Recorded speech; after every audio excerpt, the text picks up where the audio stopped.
play that song. I still play We're live. We're live. Fresh Prince and you know.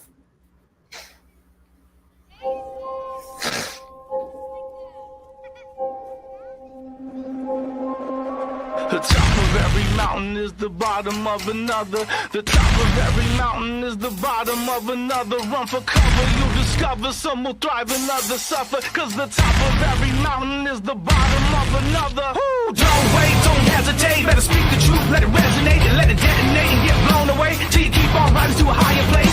Can't stop, won't stop. Don't stop coming till we hit the top. Gotta keep pushing till the day I make it. Since they won't give it to me, then I got to take it. The pain today is power tomorrow. Keep on coming, but you'll never catch me running. Cause I won't bow down. No matter what they say, I wouldn't do it any other way. Keep on coming, but you'll never catch me running. Cause I won't bow down.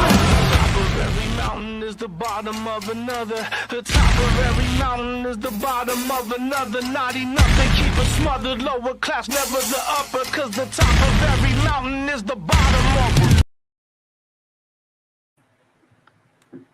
Good evening, you and Space Eagles. Today is the day or the night we have our Independence Day. Yes, we are streaming on July 4th at this time. Hopefully you guys are not in the crossfire of anything wicked or anything traumatizing. Hopefully the fireworks hasn't scared you guys off or give you guys quite a fright. But yeah, we are talking about a little bit of Independence Day, maybe a lot. We depend on how the stream is going to go. You know how we are, the chaos and the order, always fighting each other, gain control. But of course, we also are talking about summer media or just summer in general, which is fucking hot finally. Yes, after a while of cloudy days, we're finally getting the sort of heat we're supposed to get out here in San Diego, finally. Or you could just click on Pornhub. Or you can do just that. Oh, good Lord. I'm here with our very crass member, the Stranger Danger Dark Stranger. Good evening, morning, and whatever else, wherever you are. And happy 4th to fellow Americans. Red, white, and blue. We bleed all the time. It's every day of the month, you know. It's not just women. Man, y'all being very naughty in the comment section. I like it. It's the day of booze and grilling and booze and celebrating our freedoms to be just that. We have... And officially, America is 250 years old. No, 249. It's 250th isn't until next year. Yeah, it's 2026. That'll be the... Damn, man, your math is off today. You're supposed to be half Chinese. Oh, God. A quarter Chinese. Look, a quarter Danny. Chinese. There's a difference. Look, motherfucker, you got a quarter Asian in your blood, and none. Oh, that explains it. That explains why your math is so jank. It's because you got a quarter Asian in you. You're not full blood Asian. If you full blood Asian, your math would be on point. I'm half Asian. Insert the emotional damage meme here. Emotional damage. We can't blame Dom for being genetically a meatloaf. Yeah, you gotta say it with a bit more pizzazz. Emotional damage. This nigga got Chinese and Filipino in his blood. That shit don't even round up enough to give him the full Asian numbers magic. Hey, that's not true. And also, it's not Filipino. It's Cambodian. There's a difference. Either way, you're supposed to be one with the damn numbers. Genetic soup is that. And now he's going Mr. Roboto, so he must have some Japanese in him. Ah, frickin' hell. StreamYard. Regardless. Mr. Robot. Regardless, yes, our country is 249 as of today. God, this bitch is old, and she's still kicking. And still wet. Mm-hmm. No coochie cobwebs from this broad. She still can get it. She keep birthing more of us, so I mean, hell, if there, she be the motherland if I ever heard of one. Well, continuing We on also with have- introductions. Look, motherfucker, I'm getting there. As I was saying, we have also the humblest of writers, Humble Marty. Hello, I'm Humble Marty and I write things.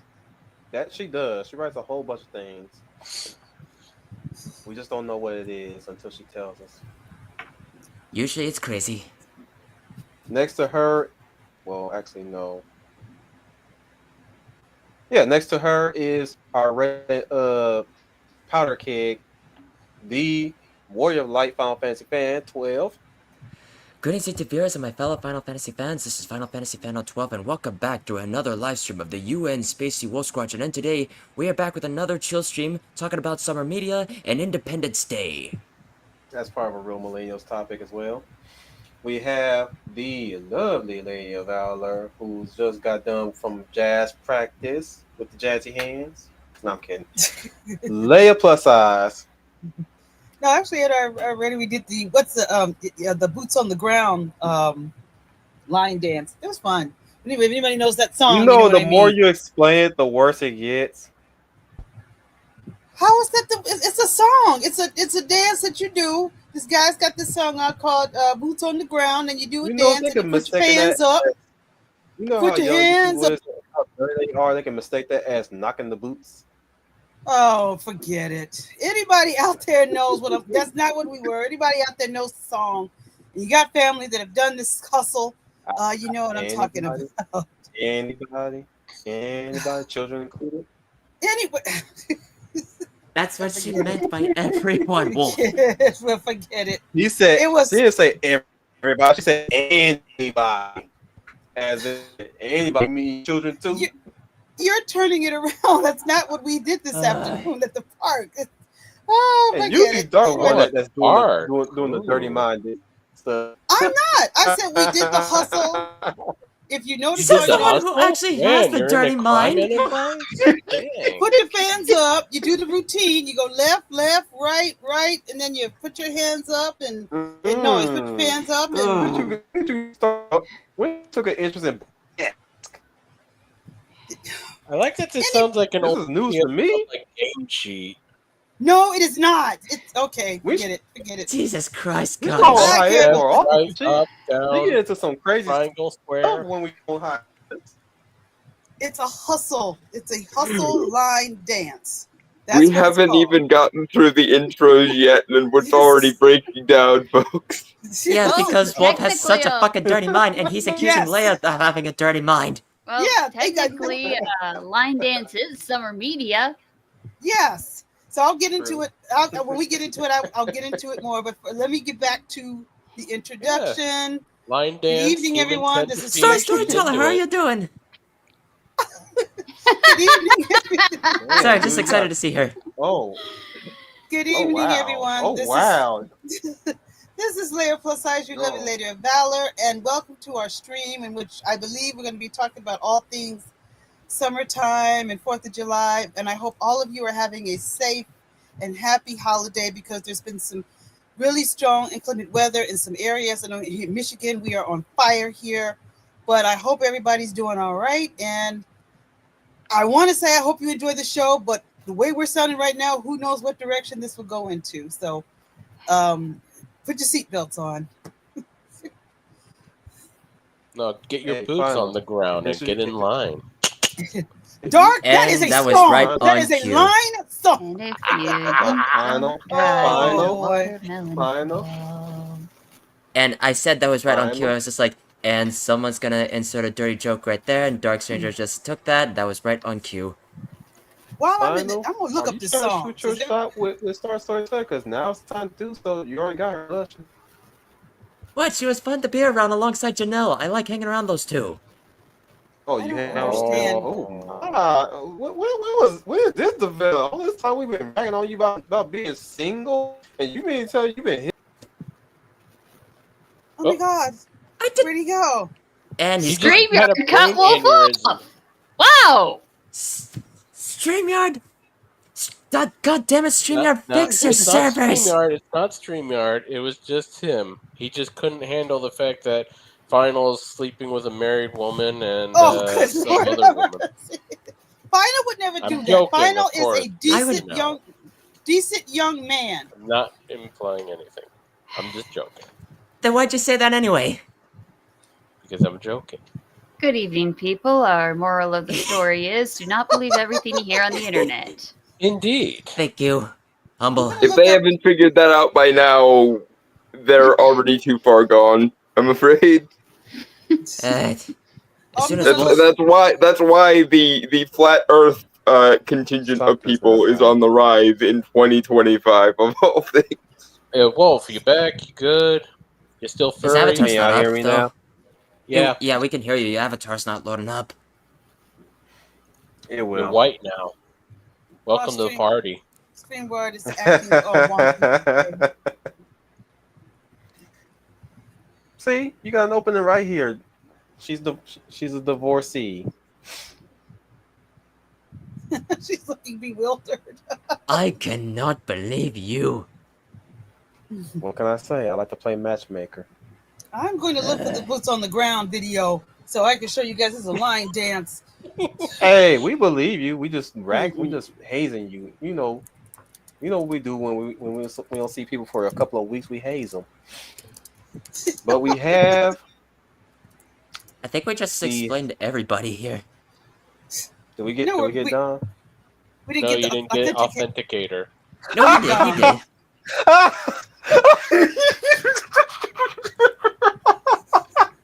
So Well, hello. Star, I think you're making this worse. I think Oh, You're just she making this worse is. because you're just giving Dark and That's Wolf just okay. more opportunities to make Well, some we're dirty doomed. jokes in their dirty doomed. minds. oh, hey Buddy Smith. We still haven't made it through the intro. Oh yeah. Wait, who? Alright, so he's introduced Humble, Dark, Leia, me, and now at least has he introduced Dalton. Dom and? No. Alright, he hasn't introduced It's Dalton Dalton. yet. Has he introduced Dom? Dom And I thi- introduces himself. He always jumps at the chance. Yes, he does. Oh my God! She says she's single and a ba- Oh. Quick question: how big is y'all age gap? I wonder. I don't want to. Oh my God, he is. I do not want to know. I'm not that kind of guy. cannot believe he is No. making. Well, it there right. was a plan for this live stream, but it has been defiled by the gutter like everything else. So I mean, we're gonna get on topic. Well, since you're talking, the R Fisher, everybody. The authenticator, not the artificer. okay, complete and utter fail. But remember, everybody, this is the day where every American is obligated to find the nearest British version and gloat profusely until they are crying like the salty redcoats they are. That's a lot of spilt tea. It is, and also, if you happen to live in a non-landlocked state, I do not. I live in PA, but oh well. If you happen to live in a non-landlocked state, find the nearest server and throw some tea in. Why don't you? Wow, our audience is getting bigger. There's 7 of you guys already inside. You guys must have nothing better to do tonight, which is fine. Doing nothing is always fine on the board. Y'all just waiting out this storm of firecrackers and fireworks and possible bullets flying. And heat. And no drunk here in dates. Michigan. Oh, But hey, Star is available, Final. Go for it. oh my God! Final, Final, you just walked into this. You just walked into this. Oh, Stella got a groove back situation. You know? I think I just opened the Pandora's number. box. Yes. Okay, ooh. I understood I'll that give you my reference number. actually, That's- Leia. that's Well done. Thanks. I know great bars, I Star. didn't think you like them that old. Season. Excuse me, season. She's a lady. Season. I didn't Oh, know you boy. liked ladies that season. Jesus, man, you must have been. You must have been. Ooh, we had to pull you away from the teachers, didn't we? We had to save you from the teachers, didn't we? Oh, God. I mean, he does have an. He was like a chihuahua on their leg. Oh, final. They're not going to let this go. I think you These just are killed short. Wolf Dark. Yeah. Little kitty final with Sephiroth. Ethereal Heroes Dragon, are on you their a leg. woman? You guys advertising your age for fine? Oh my God, the seasonal laser are after you, final. Jesus Christ! Oh, my God. Didn't know you were a Mac like that. Damn, boy, you the next Michael Jackson. I thought I Oh, always my- heard this kind of thing with some of my classmates at my school when they say, "Oh, they're always after me." Yet no one ever talks about that, and I never know, and I never even bothered. Well, you never shoot your shot. Oh, my You gotta goodness. present yourself. That's your problem right there. You even if you find out later, that is your opening opportunity to start experimenting. That's what happened to me a few times when I heard somebody had a crush on me. I was like, oh well shit. Let me start getting some Mac practice in there. Be a Mac, you know. See what they're really talking about, right? Anyways, summertime. Summertime. Wait a minute. We didn't hear from Dom's introduction. We heard enough of him Oh, from shit. his ass We did. already. Oh, good. We heard Okay. enough from him already. The And hound Oh, whose what's idea up, was you that to fearless be leader? second in command? And whose idea was it to have Bro. Dom be second in command, pray tell? I just called. Hey, what is that supposed to mean? Look, motherfucker, announce yourself. Okay. Good evening, morning, or afternoon, everyone. This is the Hound of the South, Don Call, and welcome to tonight's episode of Real Millennials, where, yeah, as everyone has said before, we're going to talk about anything and everything related to summer, Mr. Robot. as well as Independence Day. Arigato. Oh, goodness. Before we start, rest in peace, Julian McMahon. I was shocked to hear that he passed away. I thought it was a joke, but I was shocked to hear that. Yep, We lost the two second people, actor who actually. played Doctor Doom. Yep, him Yes. and Jim Michael Shooter. Madsen. And Jim Yeah. Shooter, yeah. Jim Shooter, Yeah. Michael Madsen. Jesus Yeah. Christ, man. Like Yeah. Michael Madsen. Like, it's- Michael Madsen. Why does that name sound familiar? The long march of time continues to take no Most people prisoners. reference him from Kill Bill as Yeah. Bill's brother. Reservoir Dogs. Reservoir Dogs. He was in a lot of Quentin Tarantino films. He was the quintessential character actor. Played a lot of bad guys. It's always a sad day when we lose one of those. There are not nearly enough character actors in today's day and age. You I know, agree. a lot of people are coming out saying how great of a character actor. I'm like, I've seen him even before the Tarantino films, and I'm like, it's just the same gear. I'm not seeing too much of a difference except what he wears and what time period. Mhm. And that's okay. That's okay. Everybody, some people liked him, as you heard, and then there's some people who feel as you do. But it's It's just fine to be in one gear. It's just you say character act. People are saying character actor, or he was a great method actor, and blah blah. Blah. And he only just pretty much did one role, and that was just groggy, angry, tired guy. well, he admitted that too. He admitted in an interview that he was typecast a lot. He always played the or the bad guy or something, but he didn't have a problem with it. He didn't mind it because he enjoyed what he was doing. Controversial fine. opinion, typecasting is good. If you have a thing that you can do and do it so well that you become the poster child for that thing, you should not be complaining and being an artsy-fartsy son of a bitch about it. Because he said And in you, the Pedro quote, Pascal, about it. It's looking just at you. people Right back at you. saying he's this great actor, and I'm like, he only ever really did one thing in all the movies I ever saw. I don't see. I mean, it's sad he's gone, and he was good at what he did for that one gear, but Let's save it for a remembrance He's not- session. Buster Keaton or all those other greats. We'll He's save just- all that talk for a remembering session. Ugh. if you want to do one for him. Yeah, you probably don't have to spend much time on him for remembrance. We I was could do just all gonna three: say, Shooter, Madsen, yeah, and McMahon. and Doom. Yeah, okay, we'll save it to then. I mean, that's if I'm up to it. That is. That's the question of the day. Is if I'm up to it. That is. But But continue. how is everybody's summer so far? Hot. Tell us more. Not that kind of hot, I assume. No, oh good lord! I wish I What had not to us- said anything. I meant the Regale us weather. the time where you and Mr. Jazz Man had a very quiet, intimate moment that you'll never forget. I'm not even going there. Lips or tongue? Oh I'm God, not. I'm not even I'm going not. to go into that type of detail. Me neither. I'm not even going there. I was trying to talk I'm about just- the weather. Oh, You're giving me the sweetest taboo. so a good blow. Okay. But no, yeah, I agree with you, Led. Well, on my, like I said, on my end, it's starting to get a bit hot. Earlier it was like always cloudy last month, just to stay cloudy and cool.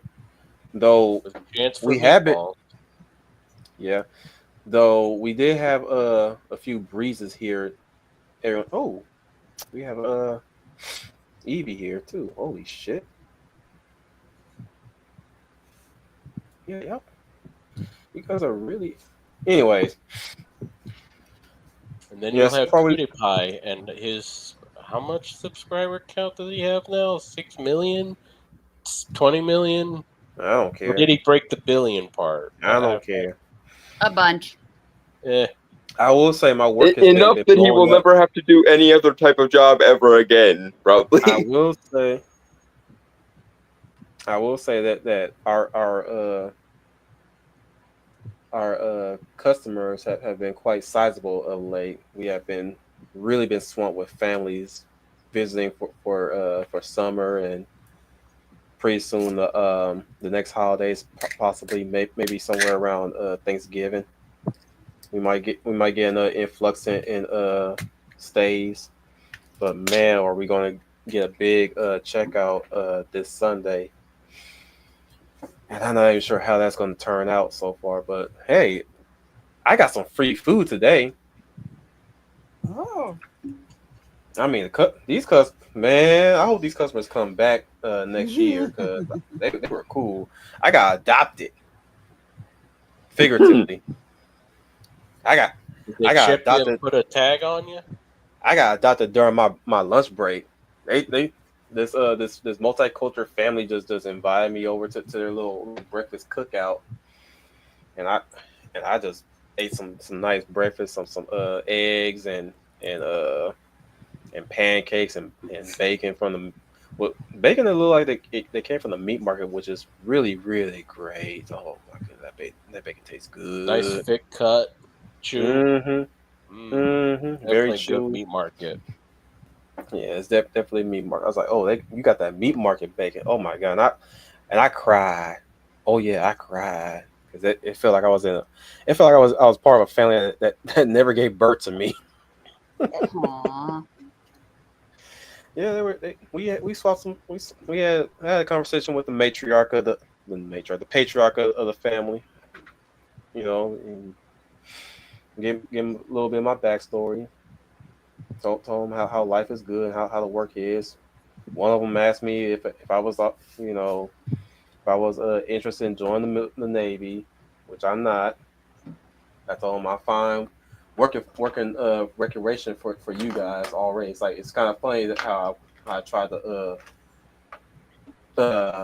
join the Air Force, failed at the test, but here I am, ironically, working on a military base, which is funny. It's like I didn't.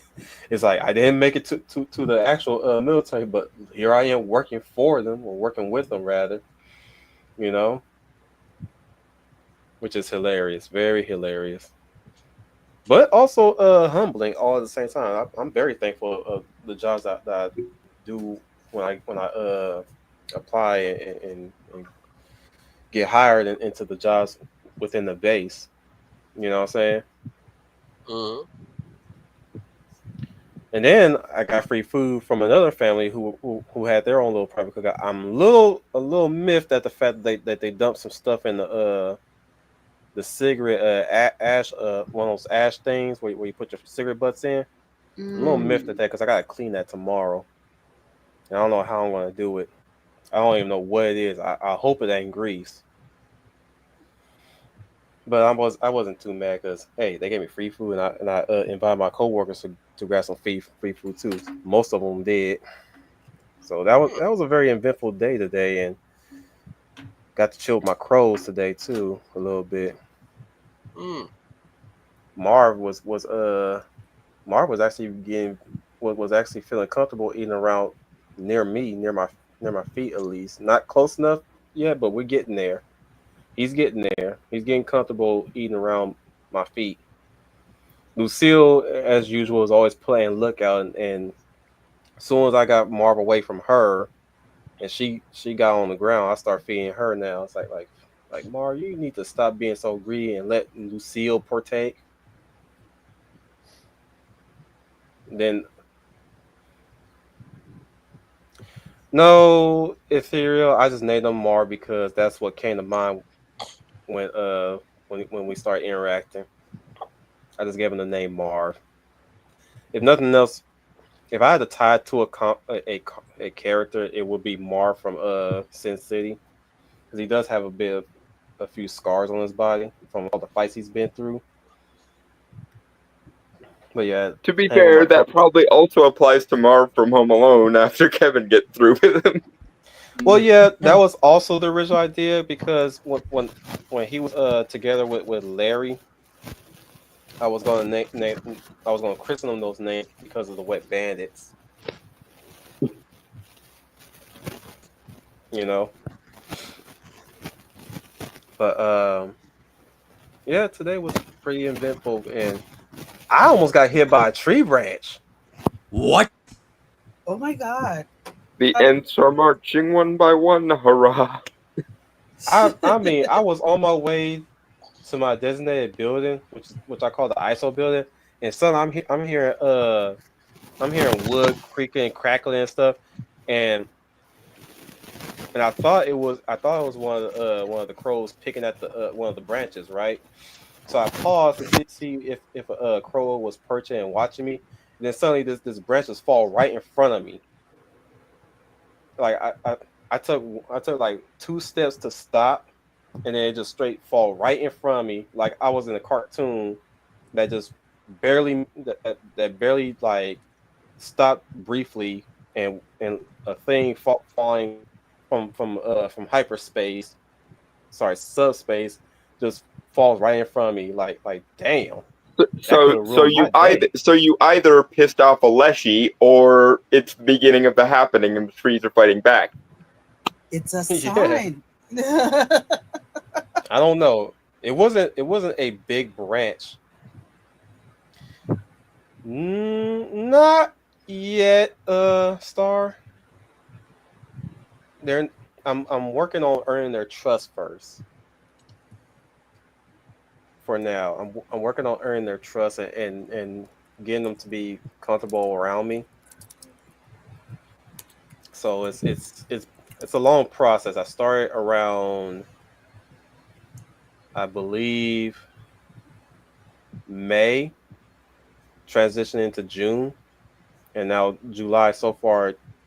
Um, the best thing they've done so far is only fly to my prep when they spot me, and that is something to see, especially if you were seeing it from my perspective. It's like they're flying at you, but then they'll veer off and perch and watch you and wait for you to drop food. In the case of Mars, sometimes when I drop like a string of food, he'll just walk right behind me. And if I get too far, hey, GZ Drave, from Twitter. He said, Which "Would in you rather short, get you hit with a evolved falling?" from Red to Brooks. He said, "Would you rather get hit with a falling branch or a falling lizard?" Hell, so no, I'll take the branch. At least I had the chance of just walking away from that with injury. Liz on the hand, Roboting suffocation a is bit. not. Can you hear me now? Trying to bodily lift a person off of you is a lot harder to do than lift a branch. Depends on how motivated the tree is to spite you. That too?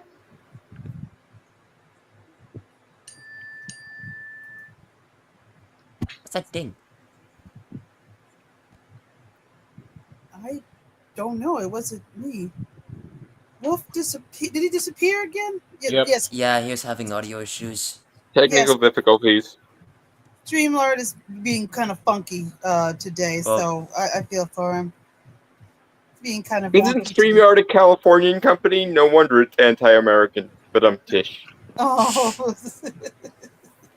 Oh. Or unless if it's just only just the audio issues only on his end, but really has nothing to do with StreamYard. Oh, okay. Well, even if it's on his end, it still sucks when it does that. Yes. I know here the weather here has been interfering. So if I start robotic, so to speak, because I don't know if it's the bad weather, the heat, the storms, because it seems like every time the temperature goes up, then we get these awful rain showers, and the rain showers do not cool off. It's just been ugly. It's like we have a nice day, and then by mid-afternoon, evening, all of a sudden a storm pops up, and when the storm comes, it's heavy. It's like a heavy rain, and it's just been really ugly. And I at first I didn't mind it because I thought, well, the rain will cool us off, but that's not what's been happening lately. It's been like it'll rain, but it'll still be hot, and then the humidity flies up. Now it's muggy. It's just been kind of ugly. The rain just exists to add water to the humidity so that everything is miserable. Well, especially when it's yeah. If it rains and it's not so humid, you can deal with it. But when it rains and it's just humid, it's ugly. Mm-hmm. Bumping Well- ugly too, but Dark. Well, until he gets back, I hope I'm understanding this correctly. Are we talking about particularly the holiday or summer, or just summer memories, or what exactly, Dom, are we supposed to try to stay focused on? You know us. I think just summer anything general. I think Wolf was trying to originally gear Dark, it like you summer gave movies. Dom shit earlier for answering when you asked Wolf something, and now you did the exact same thing to him. Because I'm me. I can get away with it. I know how to. Oh, okay, but consistency of principle though is the thing. Plus, he's on mute. Oh God.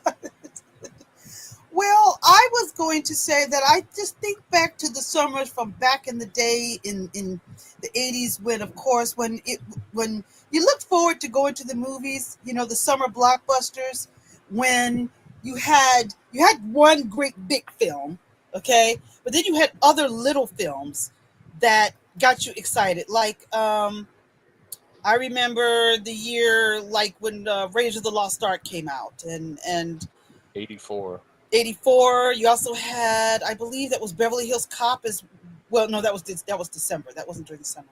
But you had like that. You had like Ghostbusters. You had like you know, Back to the Future. Back to the Future. Yeah, just turned 40. So first, it's reminding me I'm old, but also the fact. Oh yeah, that doesn't feel right.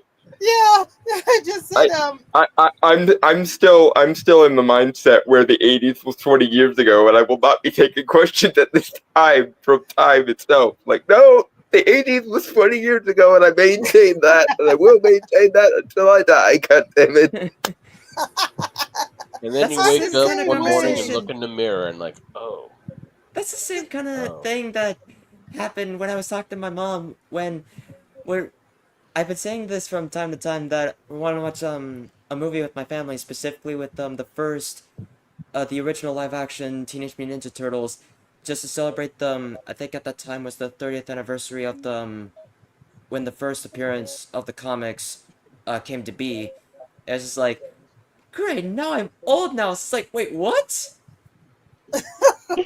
Yeah, I had that same feeling when I found out that Jim Carrey is in his 60s, and I was like, but he's been in his 20s for like 20 years now. And then my brain went, oh, I see. Well, Well, you can say the same thing about Pharrell Williams. Who? Um, Oh, well, Pharrell, I think is what he said. how old is Pharrell Williams? He's in his 40s, but he still looks like a man in his 20s. Yeah, I would say, oh my God, how old is he? He does not look like he's in his 40s. He does not. No, look like 52. He's 52. Pharrell Williams is 52. Oh my goodness. What is he drinking? Because he does not look it. Well, okay, I did Exactly. not know that. that's the thing about like Hollywood immortality in a way. There are two different kinds of Hollywood immortality as far as I figured out.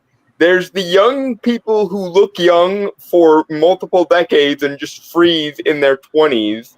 And then there's the old people who get to the age of 60 and then stop for like 30 Danny years. DeVito? And so he's called Rocky. I was more thinking Yeah.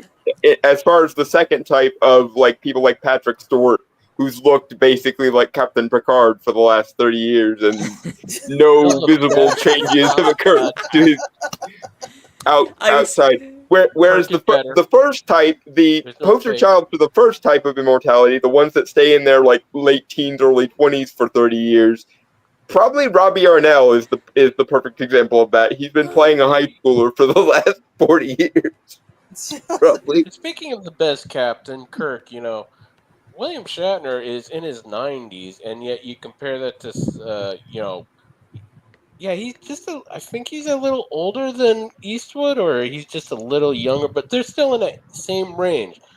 Eastwood looks like he's about like dried up husk of a mummy corpse, and Shatner still looks like he's probably in his 40s. I know, Well, right? okay. In fairness, when Clint Eastwood was the poster child for Hollywood, there was a lot of hard drugs circling around the Hollywood sphere.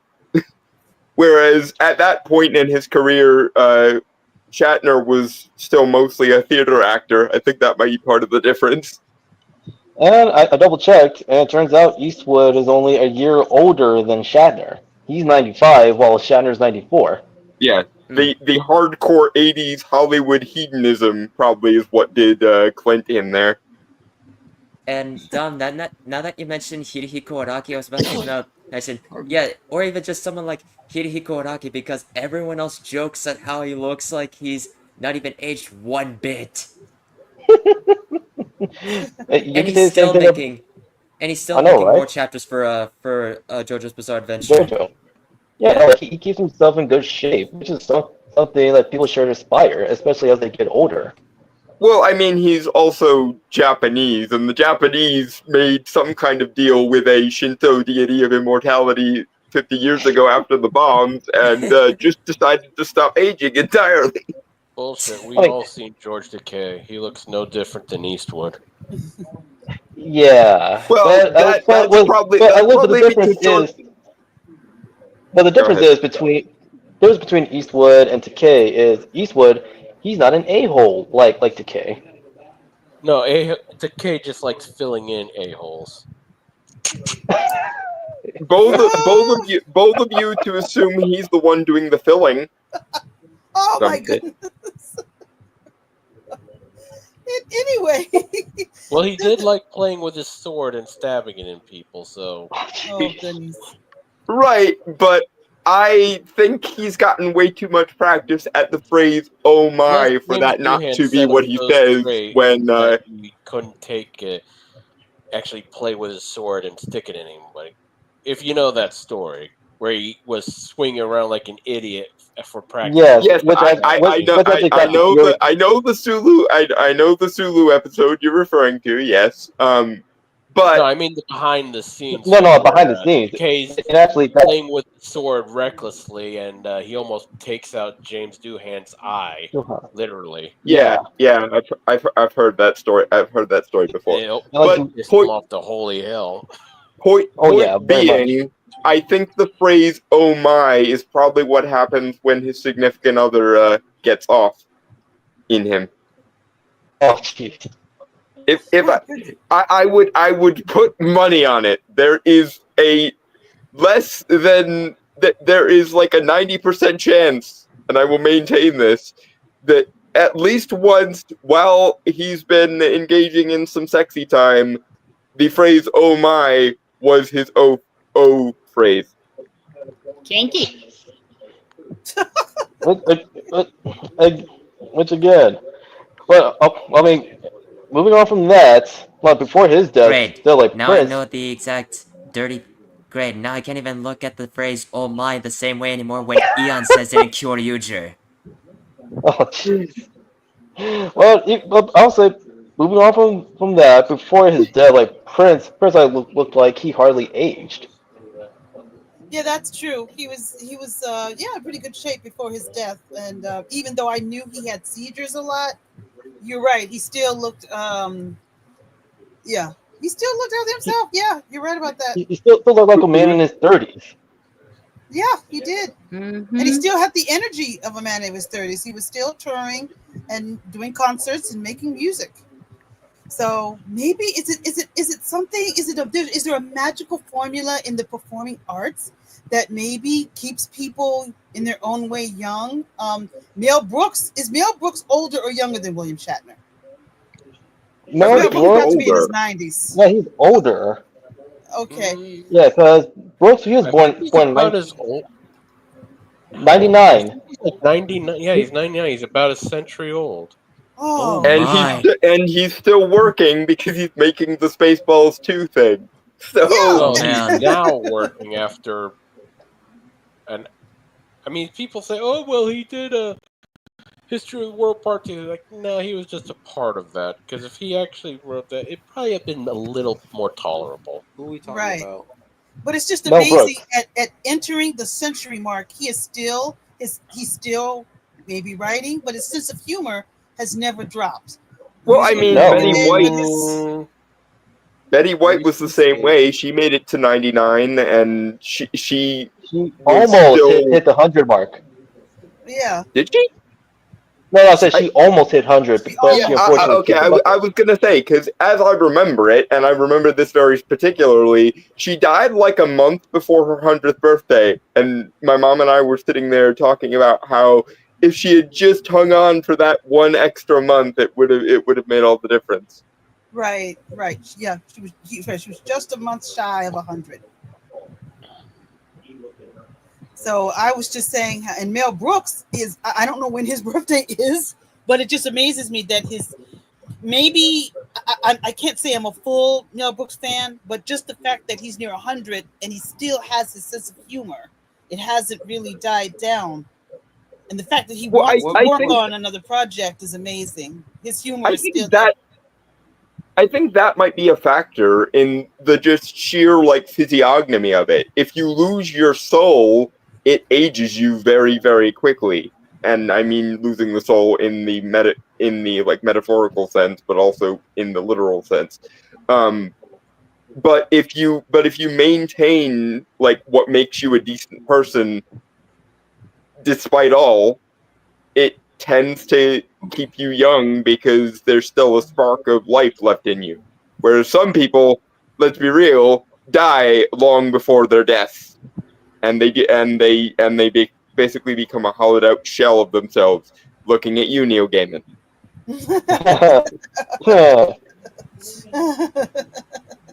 That's You're not true. wrong. You're right. That's So has anybody ever shared their summer well, I was just saying. Leia did. She was about- telling us about her summer lovers, some on the Oh side. my God! Good gracious! Oh my goodness! You are And Dom having just yourself already. And Dom's already Dark, you shared only his. have the one setting. I just I took have it one, many damn it. settings. I just only go for the one that works right at the moment. Don was doing what? Dom has already shared his summer in the private chat. Well, because the audio was not clear at the time. Did any of you read it? I read We it, read it. and that sounds Good. wonderful, Dom. I think that's a wonderful summer. What about Humble? Not yet. Let's see. Any summer media? A lot of country music. Keanu Reeves has reached either his 50s or his 60s by now. He's close to 60s. Yeah, He's that's close somebody. to 60. Yeah, that's another one that has like Keanu Reeves is in his 60s. See, you got all these guys. That, okay. Although he Before does have the Asian modifier because of the aforementioned Asians simply don't age like white people do. He's It doesn't. Yeah, I'm gonna have a feeling by the time as I get older, I'll still look young. Wait, he's when did also we get a on kind-hearted age guy. all of a sudden? You're right, Humble. When did we Maybe get that's into what age? keeps him. Kind-hearted guy that does not do stuff to stress out much, unlike Very much. a few celebrities who haven't aged well because of Yeah. Yeah, You know who? I still maintain my physiognomy theory. You rot from the inside out, it seems. I will just say stress can be a very good age rapid. Very good at age rapido. It poisons the Well, since body. Leia brought up movies and anniversaries and stuff, summer movies, and one that's having an anniversary recently. It's one you always see during the summer, or usually saw during the summer on replay on cable, or occasionally if you had a local theater that would re-air it. The dun, dun, dun, dun, dun, dun, dun, dun, dun. Jaws. Jaws. Oh yeah, Jaws July turned 50. 4th with the whole thing. That's what the whole Yeah. thing. The first technical No, blockbuster. I saw the popcorn bucket for Well, you're Jaws. breaking out Jaws, bad again. There you yeah. We didn't hear Um, what you said, bro. Actually 50 years old. Mhm.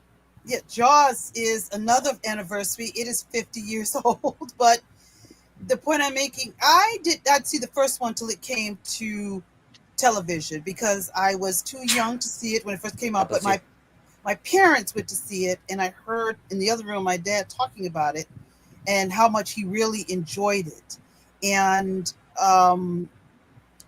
it's just amazing is how what I'm trying to say is these films are like classics, and one reason it was such a smash hit is because it was repeat business. It means people keep going back to see it over and over again. And I was just saying how I don't know if we will have it this summer of going back and seeing a movie twice. I don't. It seems like audiences don't do that. It's like they go see it once and it's like, okay, moving on next. But Jaws was a film. I mean, I looked up pictures of people in lines when Jaws. Well, I mean, there's something also to be said for just how good Jaws is, or the original Star Wars trilogy was, or Back to the Future was, and so on. Whereas now, even the biggest of blockbusters is just sort of there for 5 seconds, and then like we all see it, and then we forget everything that we saw in it until we see it on TV or streaming again. And that is a large part of the problem. But why is that? Classics from yesteryear have replay value because they were just that good. Modern movies, People. the phrase "before the dark times, before the empire" springs to mind. Yeah, but to answer your question, Leia, it's the people, because when we talk about Jaws, it's based off a book by Peter Benchley. Don't read the book. If you go in thinking, oh, it's going to be like the movie, or maybe better because it's got all the stuff. No, the book sucked. But what made the movie really great is the interpretation, what they took from the book, but then added to it because you see, my brother really loves Jaws, amongst other things. So he knows a bunch of the behind the scenes, the making of, blah blah blah, and Mhm. like the whole Quint and all of them, bullshitting and talking about their scars, and then he brings up the USS Indianapolis. That was ad lib. That was added in. They just Shaw and them. They just put that in there, and Again, the Spielberg importance just of ran actually with it. having a soul as opposed to now. But it's the people. Like, what made those classics great? The direction, yeah, helped, but also the actors. They had weight. They had charisma. They could really Yeah. sell it. You can add These in days, also the who's your limitation. great actor? Who's the best actor? Not anybody who's old. Like some people say, Tom Cruise. Like no. If we're talking like 90s or something, but like modern, like young. Who is the best actor today? Good Nobody question. really My knows dad because said, they're That all is the a difficult same. question. yeah. Yeah, There they're all simply the aren't that same. many good All the ones. same charisma. Nobody can sell anything like the actors of yesteryear, Was even in that Richard small B Dreyfuss? roles. Was I that mean, Richard there are Dreyfuss' some first people movie? who are all right in the sense that, like, you see them and they're likable, but there's no one who can pull focus just immediately, or at least very few people who can pull focus immediately in the Right. modern generations in particular. I Like, like most of the ones that are still around and still doing stuff from the old days can still do it, but in terms of who is the next generation's equivalent of, say, Robin Williams or Jim Carrey, or on a more serious note, the next Anthony Hopkins or Mads Mikkelsen. I like what Dark Stranger said. He said charisma. I think a lot of actors today are missing charisma. They may be, and somebody else talked about this, and I thought it was very interesting. They may be trained actors. They may have went to get trained, but they're lacking charisma. We're lacking the movie star. We're lacking a box office star. We need actors with charisma to sort of sell it to, and I think that's kind of missing a little bit. You guys follow what I'm saying about having that? Yeah. I think piggybacking off of what you're saying about training and stuff, another thing that I think modern celebrities are missing, and I don't think this is we just have social media so we see the flaws more thing. I hate that argument. I hear a lot of people making that argument. I was about to make If you look back in the old days, like the genuine class actors like Vincent Price, Christopher Lee, those sorts of people, they are just straight up a better and more well-educated and more sophisticated class of people, full stop. I don't think that if we somehow transplanted Twitter to 1963, we would have the same hate boner for Vincent Price as we do for any given celebrity who runs their mouth on Twitter nowadays. It's simply the fact that people like Christopher Lee and people like Vincent Price were gentlemen who had an old world gentleman's education, and not only an old world gentleman's education, an old world gentleman's interests and hobbies, because that's the other quality of, like, gentlemen that we don't have in modern day celebrities. People back in the day, aside from the thing that made them money, had, like, intellectual passions. Vincent Price loved cooking and art in addition to his movie work, and so on and so on and so forth. I'm sure there are other examples. I just can't think of them off the top of my head. But that is something that's missing. Instead of people with intellectual passions or interests or hobbies or even a classical education, we have vapid bitches who fill the void with whatever ideology academia seems to be barfing up at any given moment. And that might also be part of the problem. The universities themselves have drastically diminished in quality, and so even if someone does have intellectual leanings, all that intellectual hunger is going to be filled with is post-Frankfurt School neo-Hegelian crap. Did make a good point there. Wolf, what were you going to say? Before I jump in there, I'll piggyback off of Indicator, but did you want to say something, Wolf? It's come to a point where we're coming to an era where it's like what with Authenticator just said just now with the whole Frankfurt and Hegelian type of teachings, and usually what that entails is in their own modern spin is to forego what the class X learned of their time because they're very archaic and quote unquote outdated, and just go with the flow or YOLO and all that nonsense.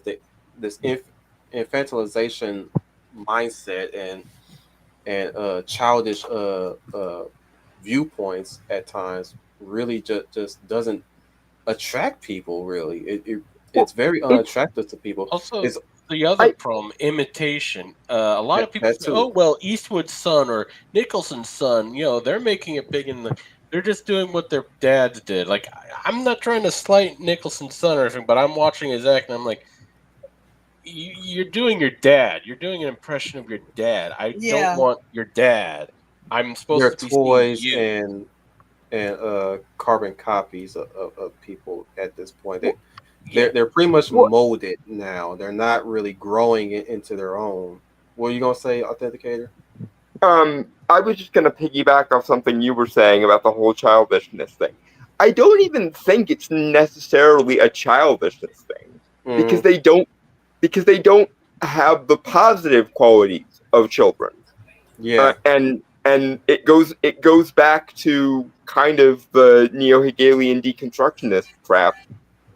It's literally taking people who do initially have intellectual leanings or a desire to learn, and instead of edifying that desire to learn and molding it into something that could be described as a refined intellectual palate, it's a course in deliberate unlearning and unmeaning and unthinking as much as feasibly possible, to the point that even simple things that are like the virtues of childhood, for lack of a better phrase, the ability to think of things in terms of their in-universe logic, their in-universe implications. You're actively told in modern-day art schools to avoid thinking of things in terms of in-universe logic, in-universe character, or in-universe justification. And it is the most insufferable thing I have. It's the thing I probably hate the most about modern-day art schools. The over-inflating the importance of themes, authorial intent, socio-political and moral gobbledygook, instead of, does this make any sense mechanically in universe, or do these characters have three-dimensional personalities that make them people? Yeah, not to mention, even if they do have themes, they never do themes very well. I would just prefer if we treated themes like the tertiary thing that they are. And this is gonna make me the public enemy number one of the academic twat set, but themes are at best tertiary and always have been. If you can't think of things in terms of in-universe mechanics, in-universe justification, or in-universe motivation, then you are a twat, or you are a person who would have been intellectual who was turned into a twat by the cult of unlearning that is the modern-day Frankfurt School post-Hegelian social justice crap. To get on somebody's comment here when referencing like who can you say is really a good modern actor? GZ Drev, sorry, it's a Timothy Chalamet. I got no. Like, that's fine if you believe that. That's fine. I'm not gonna dig on you for that. I don't think so. I've seen the Dune shit. I was just bored, and he's kind of like the same how everybody's trying to push the the Spider-Man actor, the current Spider-Man Tom actor. Holland. Tom Holland, yeah. Tom Holland. Yeah, I'm just not impressed, and I'm Yeah. getting sick of. Oh, here's your new leading male actor, and he looks like this shrimpy, skinny teen who didn't really grow up yet. Well, and Timothy Chalamet is even worse because he's built like a twinkish hipster. Oh At my God. least, Go ahead. at least Tom Holland has a little bit of muscle because of the Spider-Man thing. But Yeah. But- Timothy Chalamet looks like the Wimpy. emo kid who inevitably gets beat up in an 80s movie. Yeah, but the only one who got out of that, and I can tolerate him compared to the others because some of his stuff, even when it's shit, is at least decent. He's got potential. It's Aaron Taylor Johnson, but he I've really heard his needs name a some- lot. Yeah. Yeah, he really needs something to really polish out. Like he was good in the Nosferatu. He was one of those standouts. Willem Dafoe was just chewing up everything. Well, because Aaron not Aaron Eckhart, guy who Taylor did Johnson. Nosferatu, the Nicholas director. Hoult, not Taylor Oh. Johnson. And you're But- talking about Robert Eggers. Robert. Thank you, I couldn't think of the name. But Robert Eggers is a brilliant director who may have some hipstery thematic leanings, but still knows how to do style and substance along with the hipstery thematic leanings.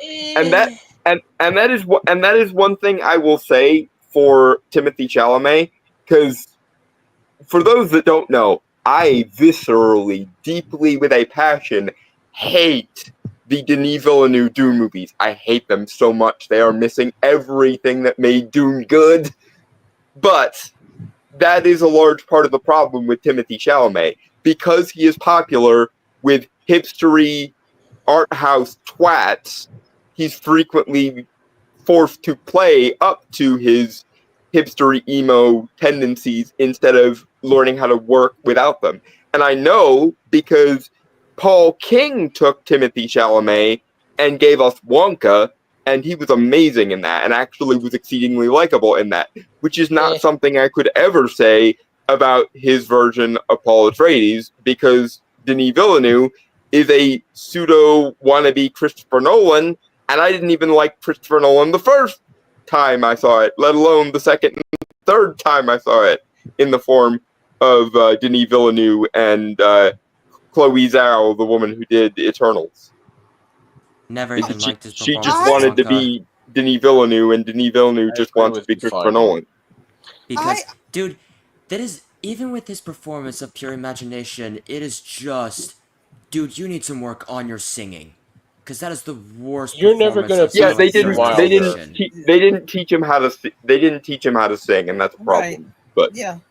But yeah, you got these wimpy guys. I hope Aaron Taylor Johnson gets better roles and does better movies because he's got potential. But these are the kind of people that they're trying to push on you for your summer blockbusters, and it's not really true. Like, remember Tom Holland? Like, here's Nathan Drake. No, that ain't Tom Nathan Holland. Drake. Tom Holland has the benefit of being a gymnast before he became an actor, so he's got the stunts. You know, he's got the stunt part down on lock. Taylor Johnson is already working himself up to being sort of I wouldn't say an action star, but an action performer at this point. I mean, God forbid I bring up Craven the Hunter. I mean, he can look imposing, he can look muscular, he can look downright dangerous, but man, he needs to fire his agent and get a new one. to be fair, yeah, Yes. that's Sony's fault. Sony is constantly wanting to throw the superhero genre back to the state it was in the late '90s and early 2000s. What I tend to refer to as the beta test era, and much like Tom Hardy was likable enough as Eddie Brock to make the Venom movies work, but I genuinely think that the Venom movies working is the worst possible scenario for Sony, because it forced them to double down on all their worst tendencies, and their worst tendencies are to act like it's still 1993 or 2002. That's the biggest problem with the Sony Spider-Verse. It's not that they're it's not that they're just bad movies. They're bad in a way that we've moved beyond as soon as 2008 happened. As Having soon a as Spider-Man in them as was soon as something Iron big. Man and The You're Dark saying Knight the hit, we should have Tobey grown Maguire out of movies were the bad? attitude. Let me get to my point about Taylor Johnson, and I'm about to get into another actor too that also has that potential as well, if he had a better agent and a better production team, and that would be Dylan O'Brien from the Maze Runner franchise. He had the makings of to be not necessarily an action star. He could do it if he had the right team with him. I forgot he existed. I'm gonna be real with you. I completely That's the forgot sad he thing. existed. The only thing he did that was action wise was that one assassin movie, American Assassin, I think it was called. That was after he injured himself and had to post kind of like put the third Maze Runner film on hiatus for a while, almost in development hell. But that's a whole. We'll jump on that topic whenever we do the Maze Runner franchise, if we are willing to do book movie franchises. That is.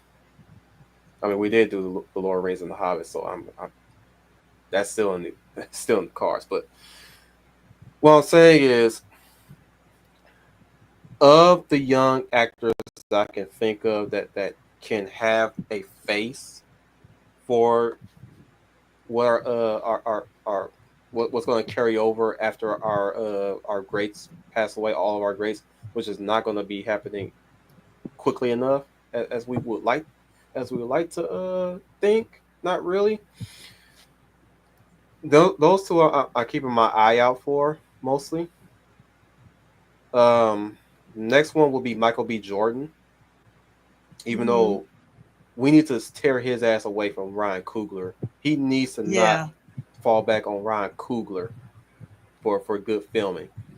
I mean, he's never going to, because those two are best buds. Is the problem?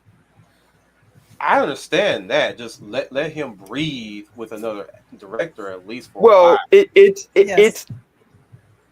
Ryan Coogler is to Michael B. Jordan as Tim Burton was to Johnny Depp. I think that's the best. I think that's the best analogy for it at this point. I'm just saying, let him breathe away from Coogler for a while. Then I could see him as a new face too as well. I just know that Coogler right now is I wouldn't say carrying him, but he's with their working relationship and their friendship. Of course, he's set. I originally thought it was going to be Anthony Mackie until his recent films. I'm like, oh no. Yeah, that's never happening. And that bullshit talk about Captain America, and then want to roll it back on the whole how society has screwed our black boys. I was like, oh, don't you try to roll a die back now after what you said about that Captain dream America. died with the Falcon and the Winter Soldier, my friends. Yes. It died a horrible and painful death. Look, the sad thing is, I agree with you, but you talk shit about Captain America. That's where you fucked up at, Mackie. Yeah. So yeah, and making a super villain equivalent of globalist, environmentalist Antifa the good guys, or at least anti-heroes in Falcon and the Winter Soldier. That was always gonna bite them in the ass. Yeah, I wouldn't say that was his fault. I would say that was the fault of the writers and directors. Well, here's my problem with that. Very often with the MCU, the actor gets a say in how their characters are written and how their characters are portrayed. And based on a lot of Anthony Mackie's interviews in and around Falcon and the Winter Soldier, and especially with Cap 4, it seems like he was on board with all the post-George Floyd BLM shit. And therein lies the problem. If he has that much of a chip on his shoulder, and I saw an article about this, and I covered it on Podcast The Storm, where after Cap 4 bombed because it deserved to, he had a rant about how Hollywood isn't about meritocracy, it's all luck and nepotism and shit. And I'm like, okay, even if that is an arguable premise, you're just being salty because you wanted a like Civil War box office, but you didn't make a Civil War type movie. Sod off. Wolf, I think you got like a bot or something in the chat. There's a Canadian trying to say Happy 4th of July. You know he's not American. You funny. Isn't Canada Day like the 2nd of July? I don't know. That I'm was, not that was 2 Canadian. days ago. I No. think I think I saw I'm on not done Twitter yet. a bunch of I'm Canadians not saying done that, yet. so that might be why. But yeah, Mackie was out.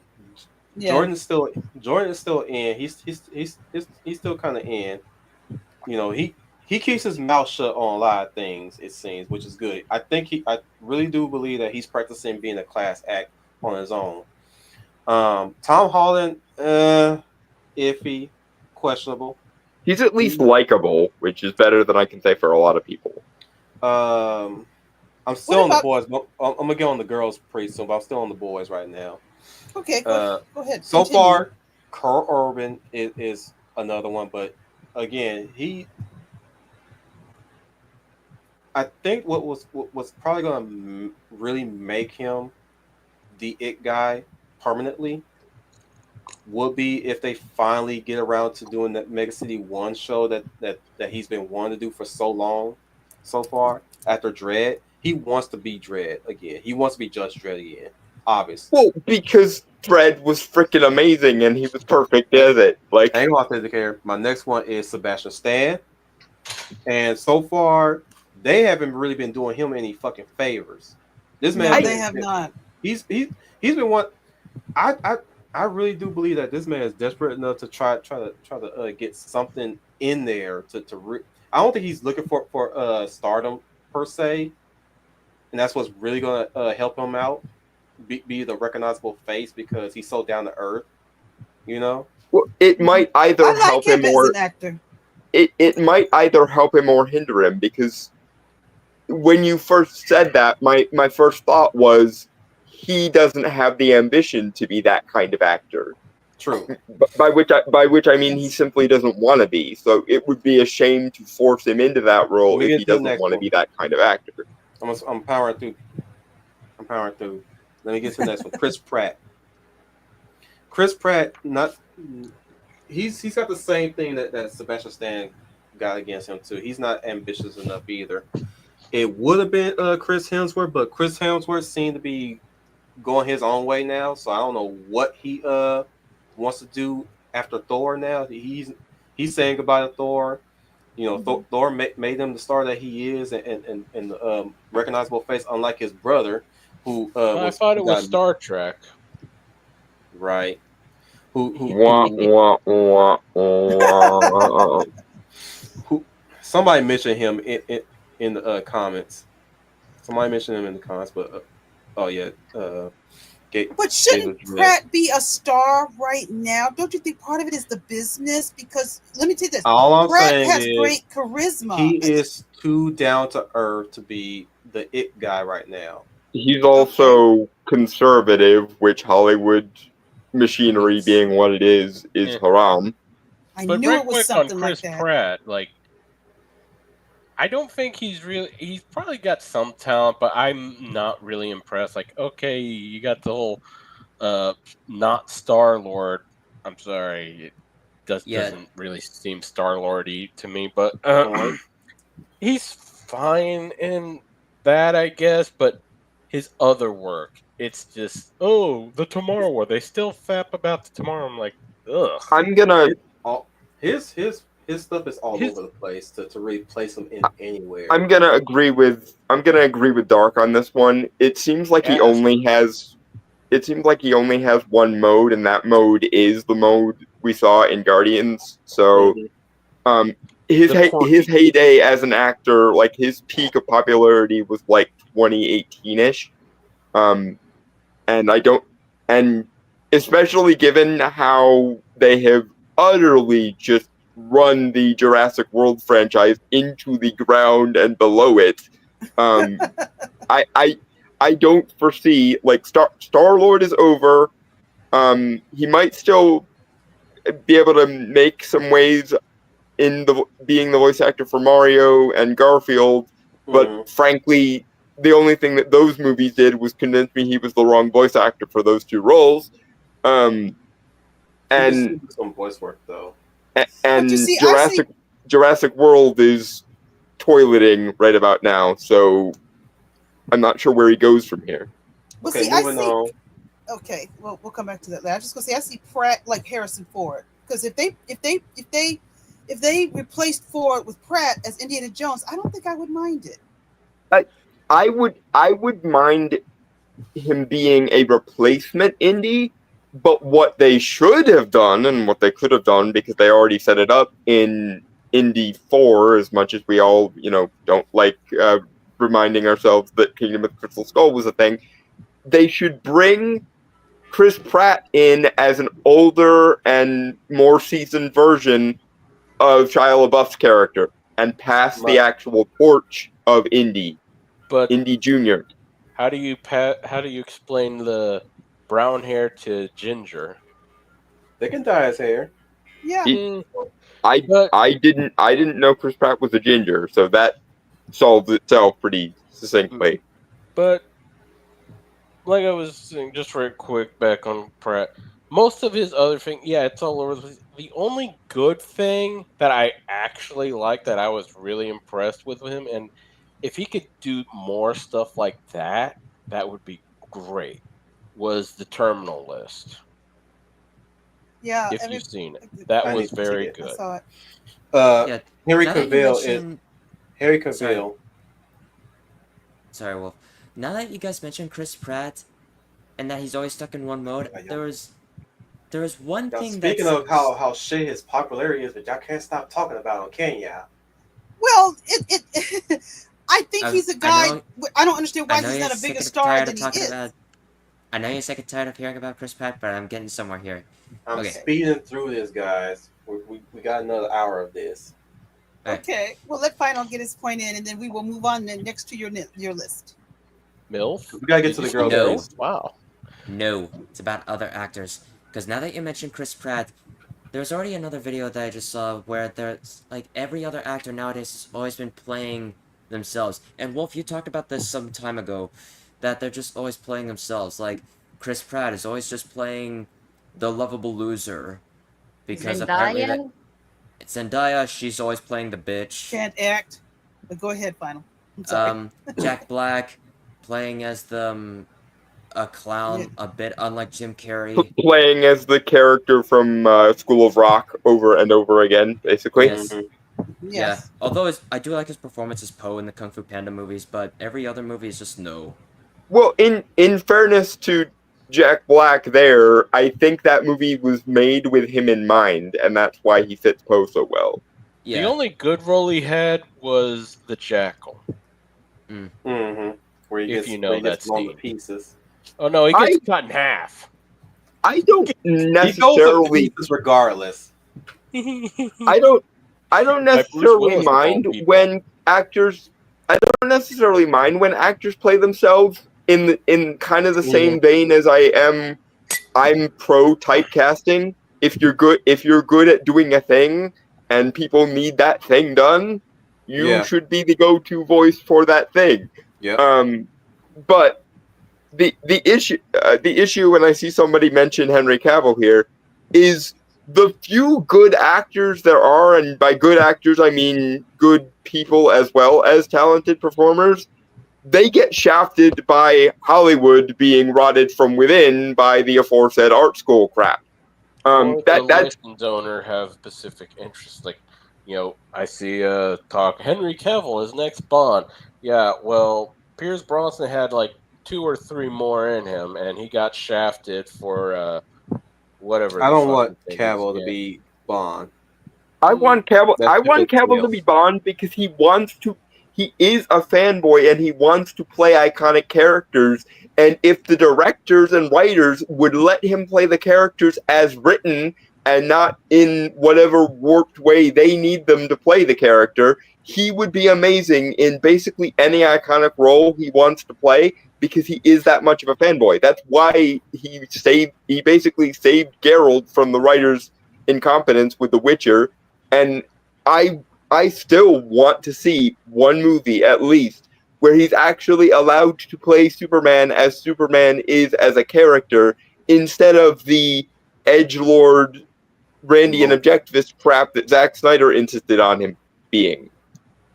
Super That's multi. not really Randian. Be fair, man.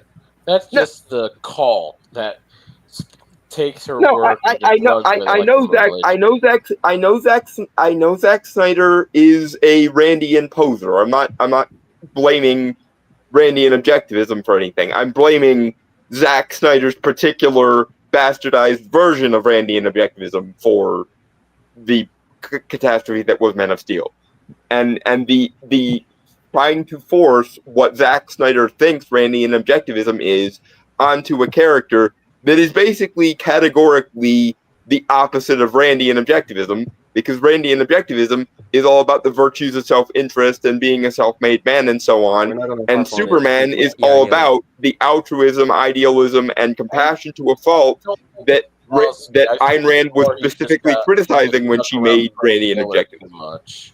Because you had 300, you had Watchmen, which was the thing that really launched him. And I'm trying to get to the not actors. Frank Miller, that was I'm running a train on here. what was his name? The British Treebeard guy. I keep forgetting his name for a good reason. Treebeard. Yeah, the guy who made Watchmen and has his own distinct ideas. Oh. Alan We're Moore. But also, not Alan gonna- Moore. yeah, Alan We'll Moore, be- and then you we'll be had here like all Frank fucking Miller on day. the other side. He really seemed like he was just taking an idea from both of those aspects more than anything else.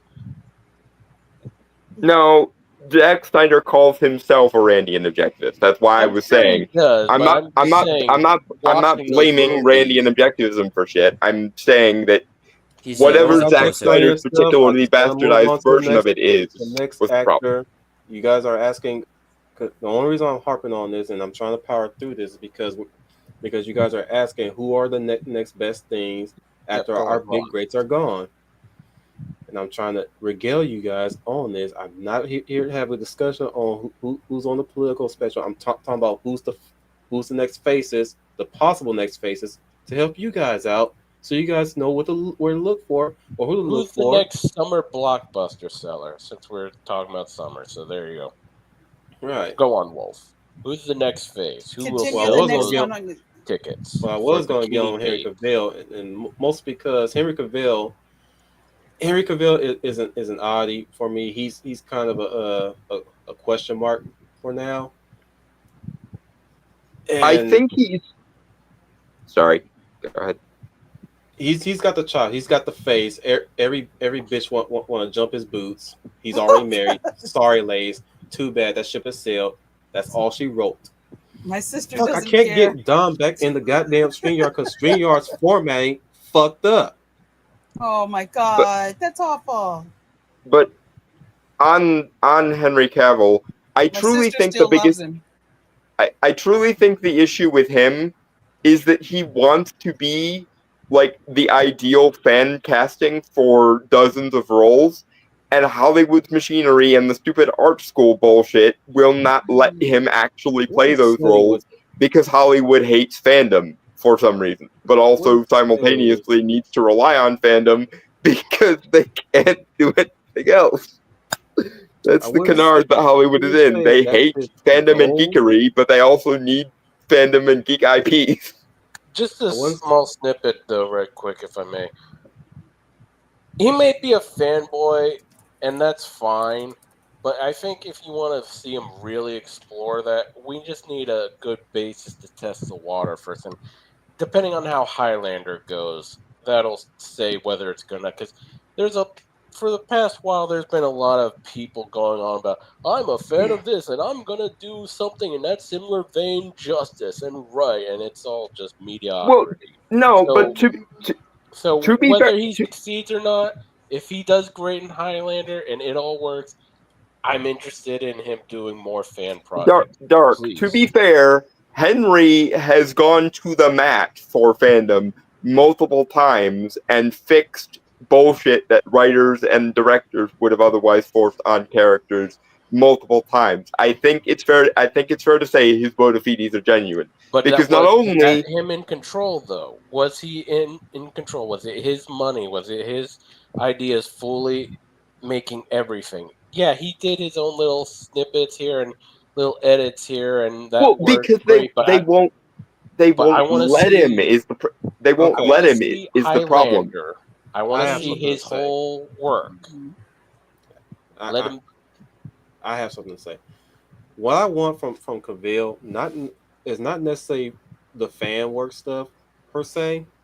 I need to see where his strengths really lie in, because too long I've seen him in a lot of fan stuff. I've seen him in Man from U.N.C.L.E. Loved him in Man from U.N.C.L.E. Bet that's how Superman should have sound actually in the Snyderverse.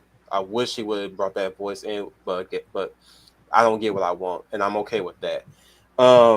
Again, Zack Snyder's a twat, but okay, I've seen him the Ministry of Unjust Warfare. Loved him in that as well. That was Again, great.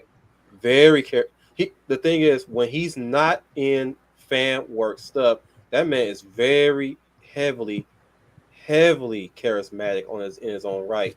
So I need to see him do a lot more of that stuff. Damn it, I loved him in Mission Impossible, even as a villain. Like bro, I need to see him in villain works too sometimes. I just want him Versatility is what I'm to asking do the for. roles that he Versatility. wants to do, because I think he would genuinely be good at most of them. Yeah, let him off his leash. Let him off his goddamn leash. Sorry, Let him off his Marcel. And leash, stop but and let stop him prove calling himself. him quote unquote difficult, because he's the one dude in the room who wants to actually give people what they want, and giving people what they want for some reason Moving on to the is next one. verboten in modern day Hollywood. Yeah, because Moving on that's to the literally next what Sylvester Stallone does all the damn time. Moving on to the next one. And y'all might be puzzled by this one. Adam Driver. The nose knows. Yes, he does. Adam Driver is great when he disappears in the movie, and you hardly recognize him. But he needs a better. He also needs a better agent. Now, I don't know what his new little thing that he said he was going to set up with him and his wife for movie actors and artistry and guilds and stuff like that, because he had made mention one time when he visited my base theater that he was putting together a program. So I don't know what he's got going on. I think he's mostly a businessman than an actor per se. So, Which has worked for some, like Ryan Reynolds. Like that's he's another pretty face much, that's also we gotta keep an eye out on too. Ryan Reynolds, even though his body of work is mostly built off the back of Deadpool. Mm-hmm. Yeah, But, he's a terrible actor, but he's a great businessman apparently. Because now movies are just gravy to the already goods that he's putting on the plate behind the scenes. I mean, Well, do you want to buy Deadpool- Mint Mobile? Well, here's the thing. Sorry, Leia, you go first and I'll go. No, I was just basically going to say Deadpool was sort of, I wouldn't say breakout role, but probably fit him like a good pair of jeans. Well, we're not He's got talking about the body actors- of work. We're talking about his acting prowess and skills and abilities. Well, and but- Yeah, his it's face. That's what I was trying to say. To piggyback off of what Leia is saying, though, the biggest issue with Ryan Reynolds for years was they kept trying to cast him as a leading man instead of a comedic character actor. Mhm. Right. And I agree. Deadpool allowed us to see, holy shit, why the fuck were we wasting those decades trying to make him a leading man when he's obviously supposed to be a comedian? Right. That's Yeah, I he would agree have been with that. better as Guy Gardner in Green Lantern. Lantern. Yeah, I've literally been saying that since the movie came out. They should have just made him Guy, because Guy is supposed to be the comedic asshole Green Lantern. Either Guy or a very aged Kyle Rayner. Right, but Ain't no way in hell you that's can the play thing. Kyle Rayner. Why bother screwing around with the age of Kyle Rayner when Guy Gardner is sitting right there and is the ideal Lantern for Ryan Reynolds to play?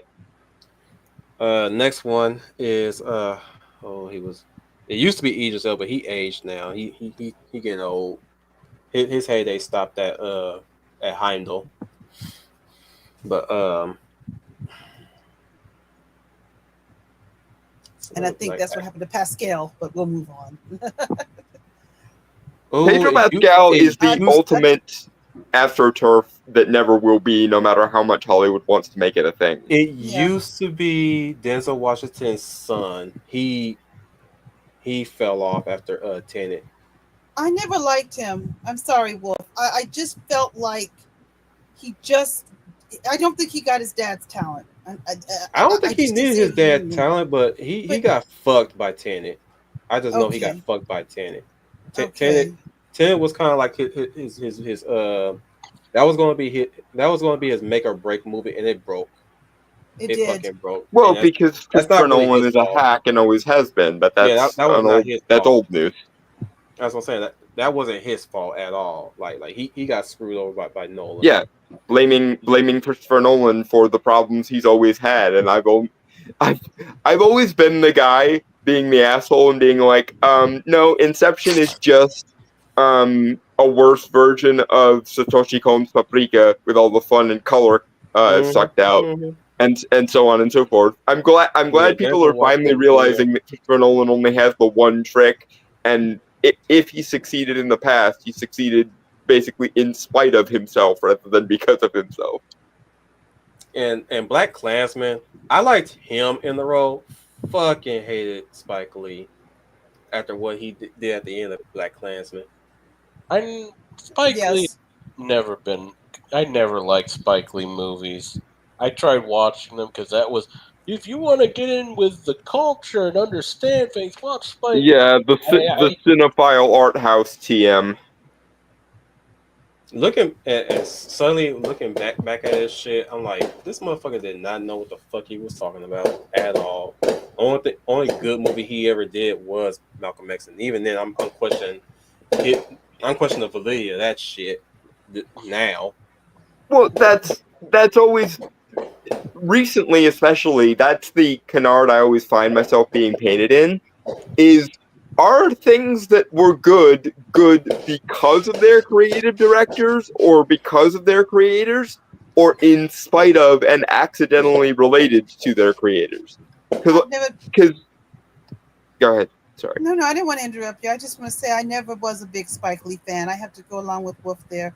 I tried to be into his films, but just something, I don't know if his ego got in the way, and then he got into this little No, in the case of me, it's just I heavily disagree every single time, and learning new information about our Black history these days, it's like looking back, I'm like, bro, you got, like, how could you be so fucking wrong at the worst time of any of our time? And you're well educated too, to boot, which is interesting. Well, that goes back to the thing I mentioned earlier, the fact that academia by and large now is unlearning and unintellectualizing instead of taking people with a fertile mind and fertilizing it and then letting things grow from it like it used to be. Stick around to direct us right now. Let's keep the train going. You guys got me on the roll, and I'm already hyped up on energy drink. Well, what's the next actor on your list? Depends. What movie I've seen recently? Well, the reason, if I may, while you're thinking, and I'm not going to distract you, if I can go back to Jaws for a minute. It used to be Armie Hammer, but you know. Oh God, we that know whole cannibalism thing kind of hurt his image.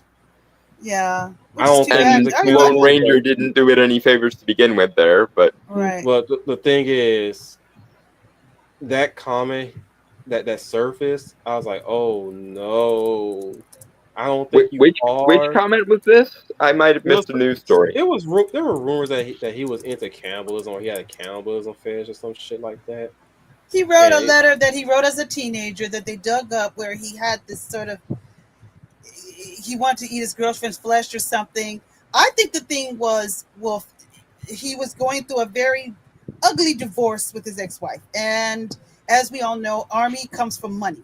It's a very rich family, and she did not get everything she thought she was going to get out of this And divorce. she I decided to don't ruin him. need no history lesson. All I'm saying is Yes. the man fucked himself big Yes. time with that whole comment thing. And But he sadly- wrote it when he was a teenager. We all say dumb things when we're Yeah, the offense teenagers. necromancy is annoying.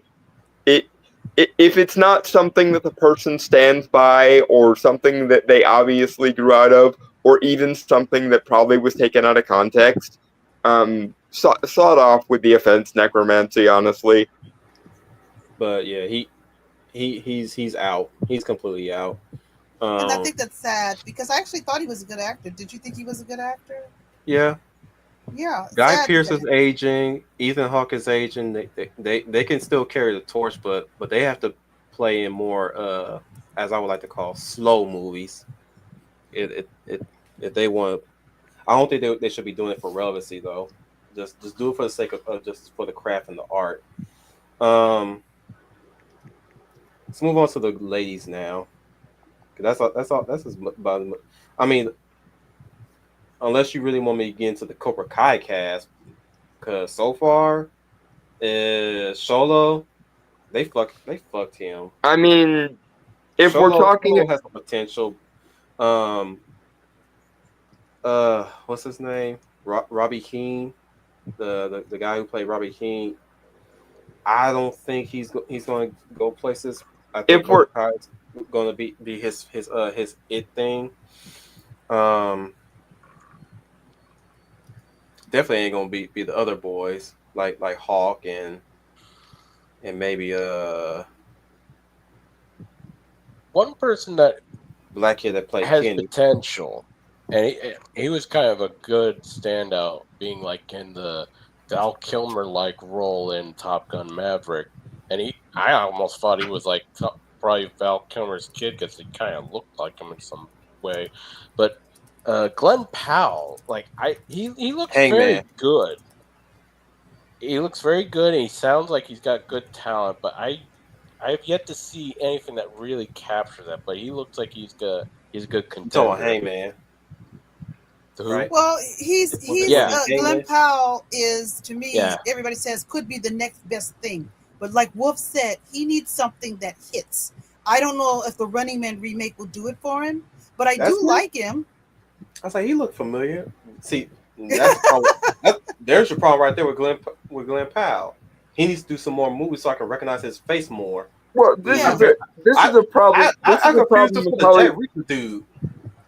This is the problem with Hollywood in general.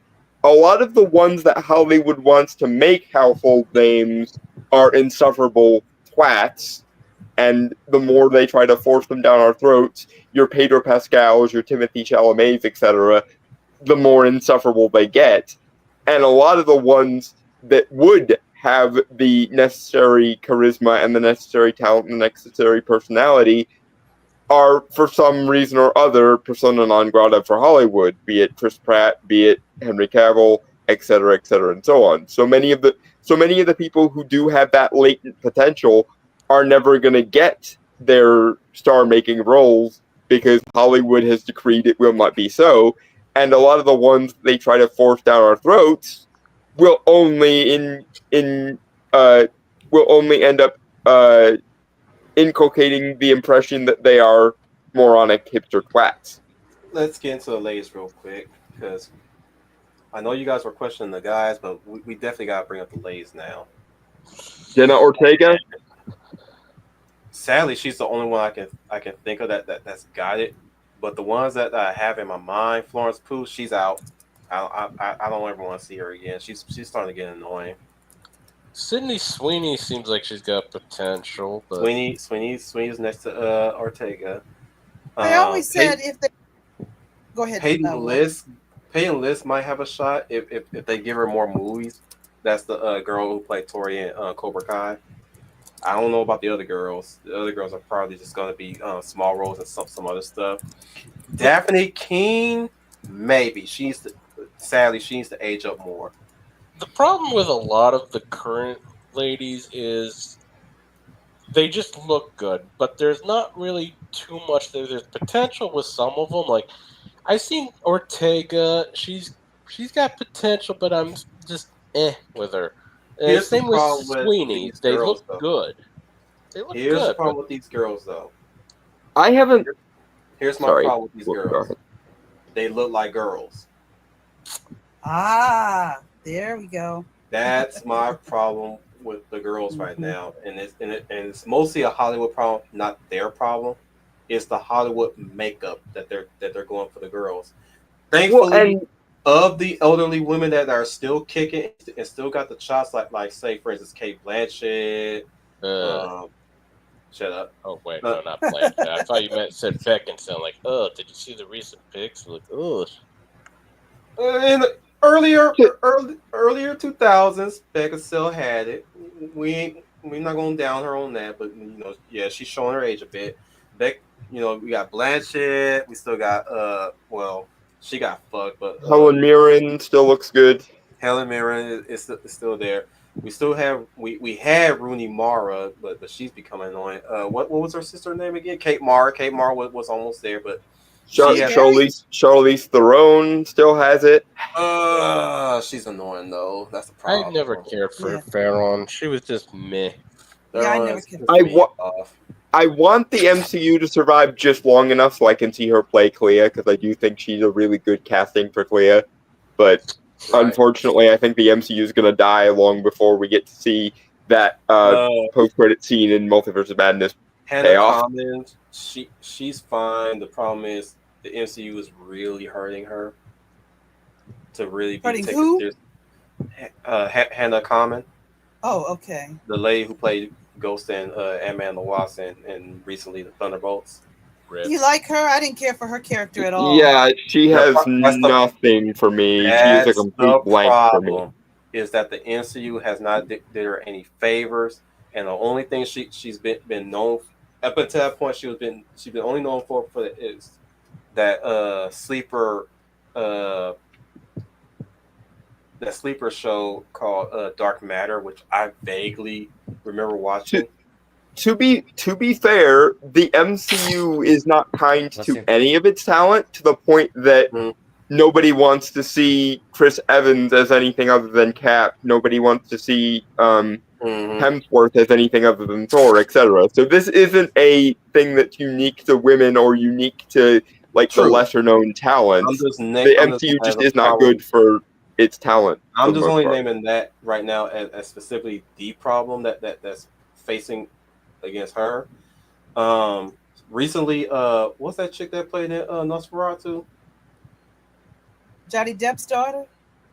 She's getting there. Well, we need to see more movies. Elle Fanning, Dakota Fanning and Ellie Fanning.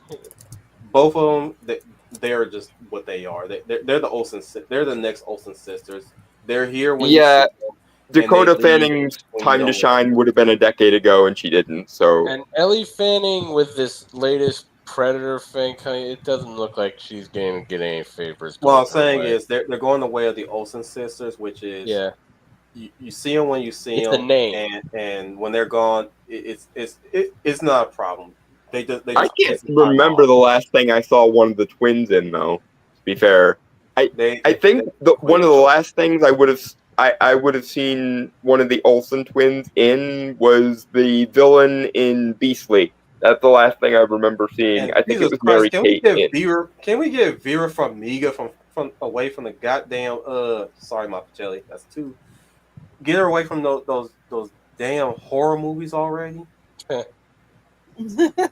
I like her, but she's been man. I guess she's comfortable. I mean, if she's comfortable, Well, I mean, you got to get work somehow to stay in I'm Hollywood. just saying she could get work elsewhere. She don't necessarily need though. And here's the other question: does she want to do something else? Because that's the other thing. We can sit here and wax lyrical about, oh, this guy should do this or this guy should do that or so on and so forth. But if they don't actually want to be the next big thing, if they just like having their niche, which to be fair, having your niche is more than a lot of people can say.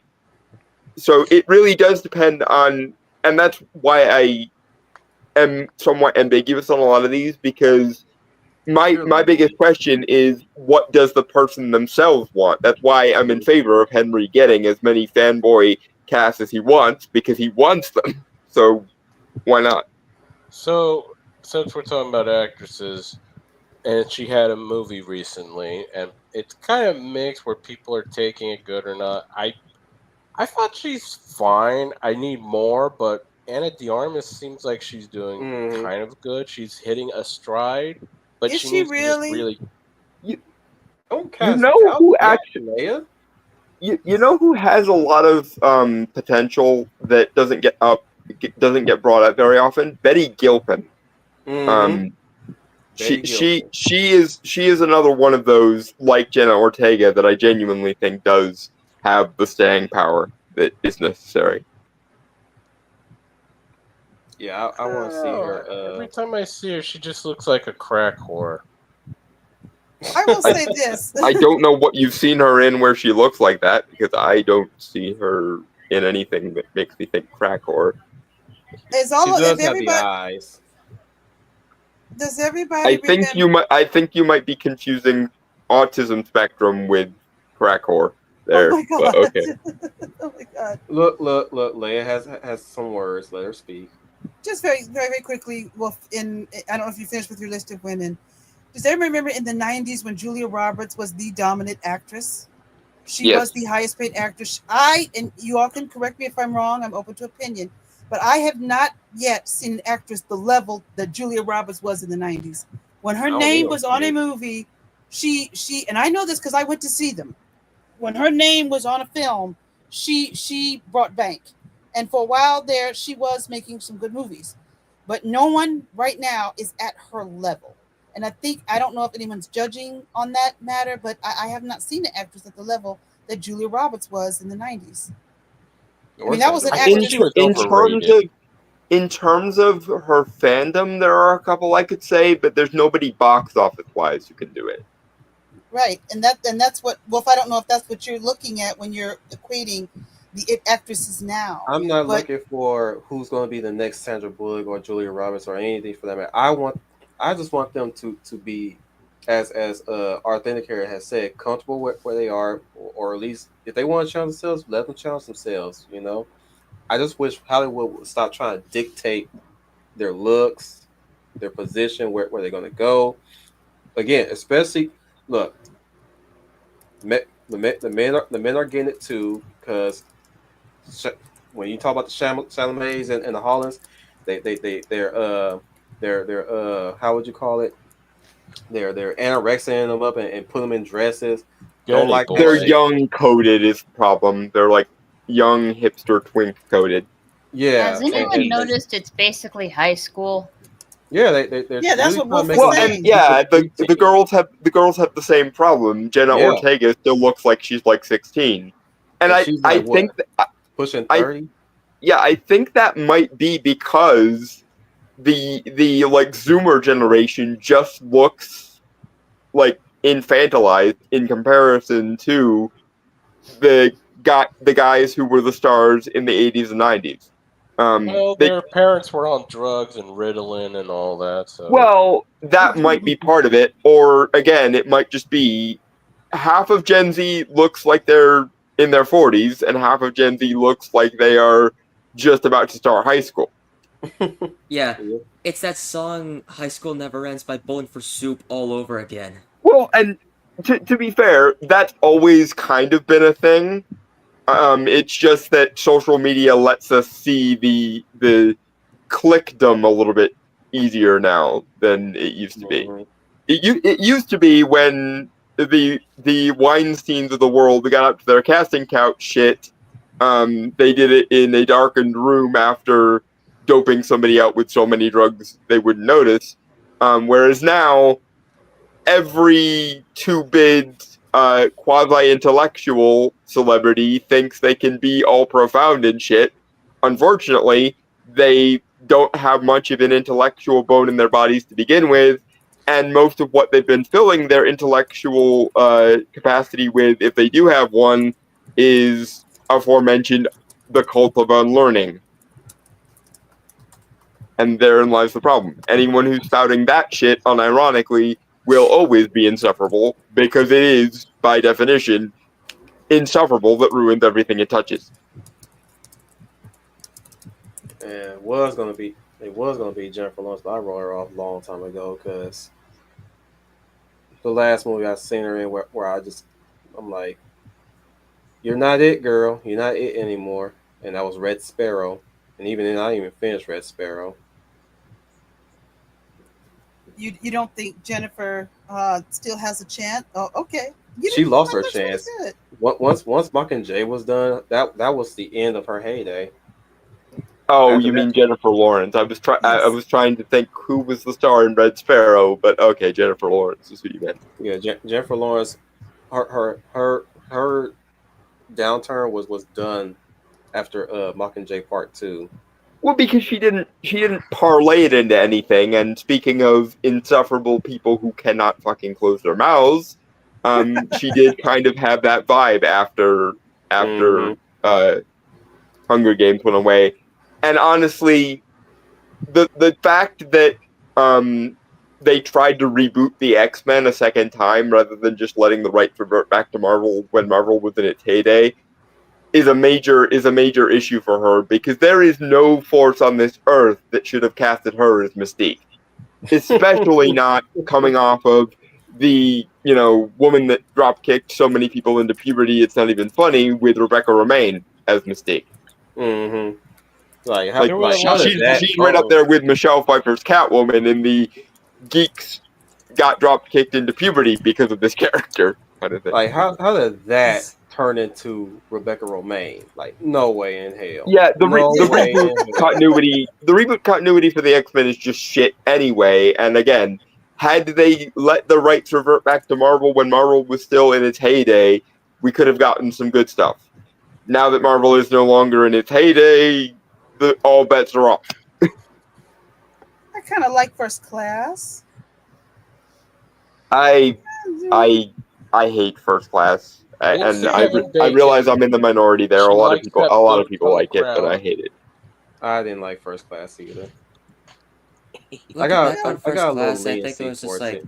I did like it. It was just like, but now looking back on it now, yeah, I don't like you anymore because you suffer the same problems as all the other X-Men movies. It was only good when they did that montage of let's get the team together. Oh, here's Hugh Jackman. Fuck off. Prior to Deadpool, Fox had the same problem Sony did. Prior to Deadpool, Fox had the problem of still thinking it was 1999 instead of the mid-teens of the 2000s. And Deadpool really saved Fox from themselves where superhero movies were concerned, because after Deadpool was the mega hit that it was, they were like, oh, you mean if we treat superhero movies like actual movies, that works? And then, of course, they did Logan, which proved, again, if you treat superhero movies like every other category of movie, you get good results. If you expect them to need to be, quote-unquote, fixed, i.e. by having all the comic book shit taken out, then you are a twat.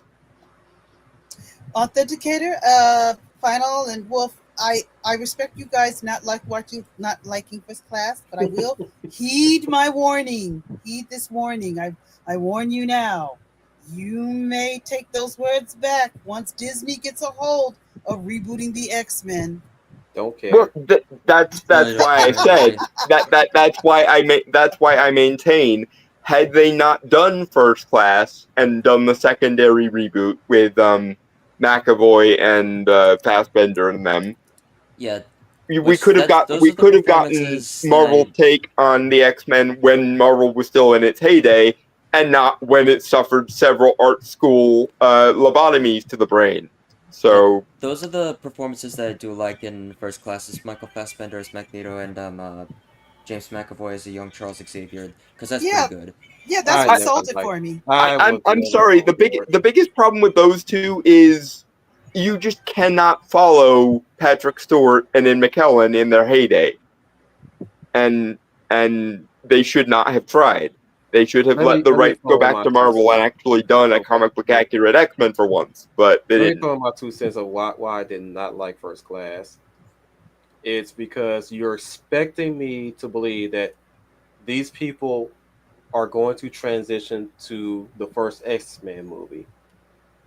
And I understand that maybe Charles was maybe a lazy man in his prime, but Jesus Christ, that was just off-putting to me per se. Well, he 'Cause did this have his psycho son from somewhere.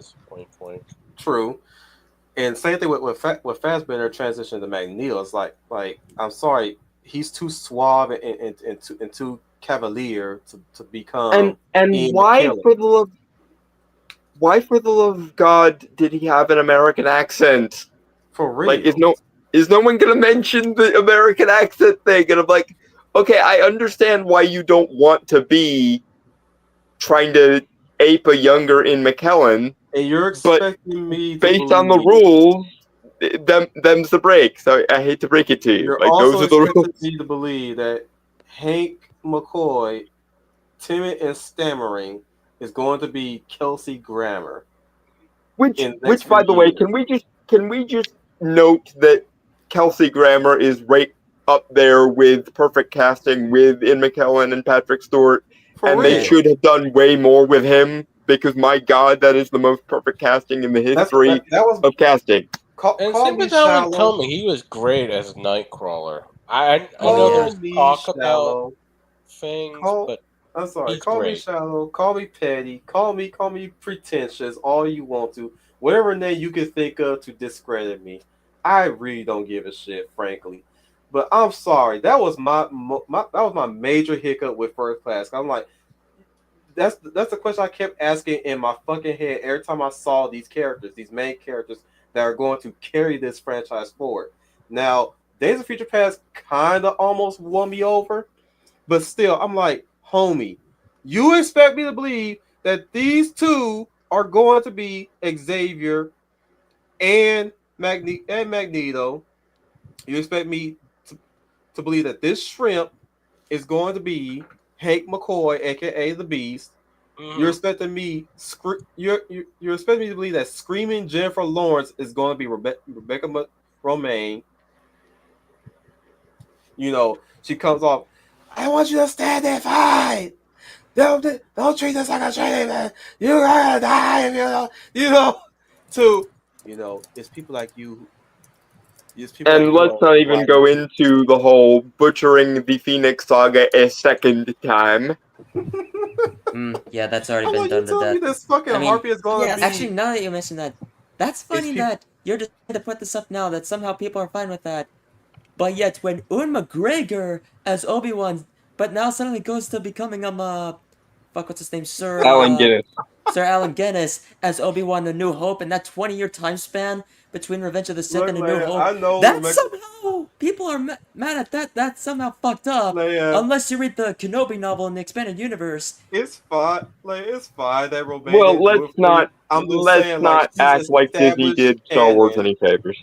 She's established continuity, and I'm expected to believe that this fucking redheaded little shrimp of a woman is going to be this foxy woman that said one of her very iconic lines in the first movie. You know, it's people like you who are the reason I never return to school, never go to school each day. To this bitch saying,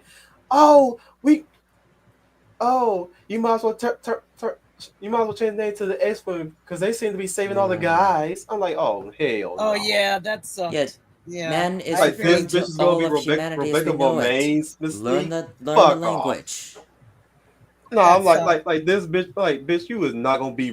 You will never be Rebecca Romaine. I'm sorry. Fuck Well, off. I mean, the problem there is they didn't bother actually letting Mystique have Mystique, which is one thing that Rebecca Romaine definitely did do. And I swear to God, she delivered more sympathy and more awesomeness and more just iconicness in the one line from X2, the because we shouldn't have to line, Mm-hmm. than Jennifer Lawrence managed to in her entire tenure as Mystique. And let's not forget, Remaine's still in that species lane where she's doing the, the alien kind of seductress kind of femme Yeah. fatale thing. So it works. Yeah. But Great tits, Jennifer too. Lawrence has not, not to be mean, but she just doesn't have enough like seductive femininity to play Mystique, period. She's That's a too good girl point. next door. She should have been. You know who she should have been? Really? Boom Boom. Really? Huh? What's her name? Boom. You said Boom Boom? Tabitha? Yeah. Boomer? Tabitha, yeah. I can see that. Do you think maybe the writers with Jennifer Lawrence, and maybe this is the fault of the writing, saying, well, we don't want to cast anybody with the male gaze, so let's not play up the temptress part of Mystique. I'm not talking about that per se. I'm just saying she was the wrong casting for Miss. Like, if you didn't want the male gaze, why did you choose a sexy character? A character that's best known for her sex appeal, that can shift, that obviously can shift her form into more sex appeal, that has unlimited options for sex appeal, right? Why would you not to mention that she is the most seductive as Rebecca Romaine when she is Mystique rather than playing other roles. But that's what I'm getting at. Where I'm getting at is you cast a chick that's best known for being the most bland, Katniss. Generic tough girl. Katniss, generic tough girl. The okay, realistic tough girl that really doesn't get much traction. That much.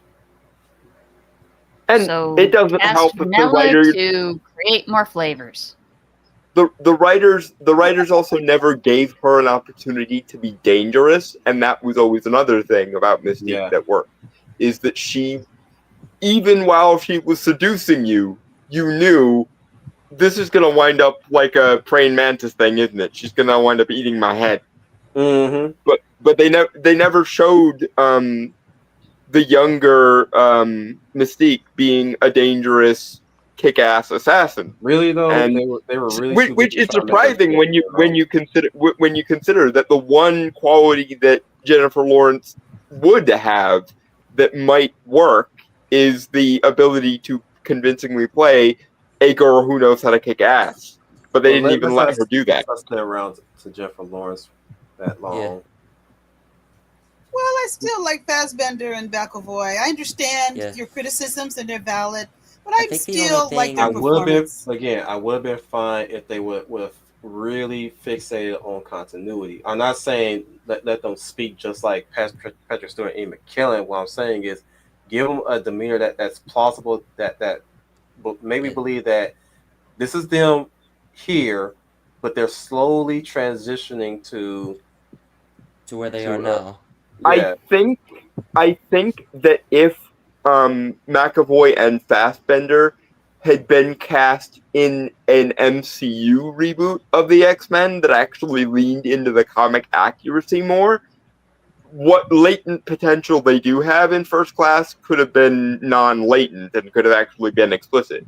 But that's again the problem of the Fox movies before Deadpool. They thought they had to underplay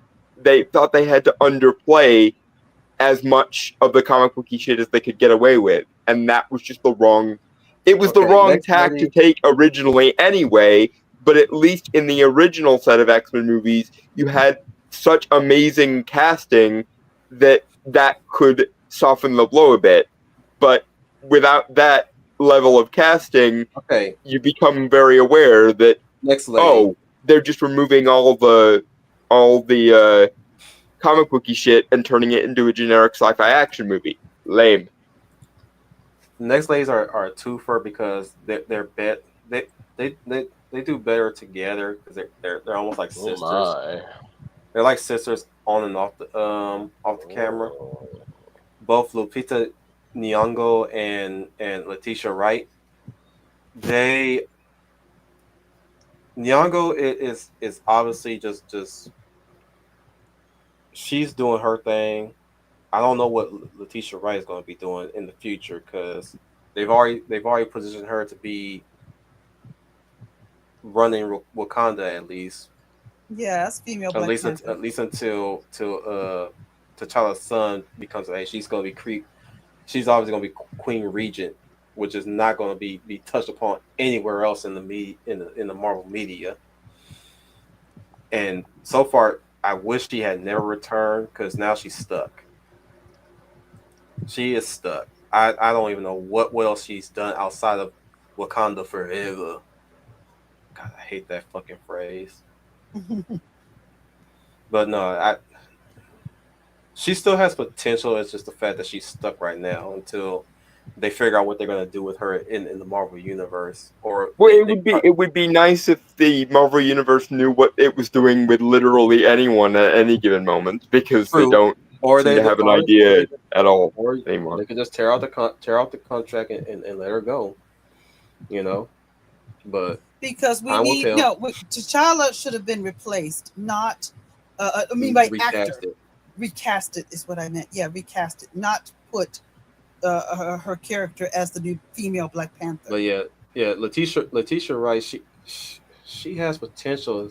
Like I said, she's limited to being stuck for now. Nyong'o, she's doing her own thing, so I don't have no problem with her. She stands her ground on a few things here and there, so she gets my respect.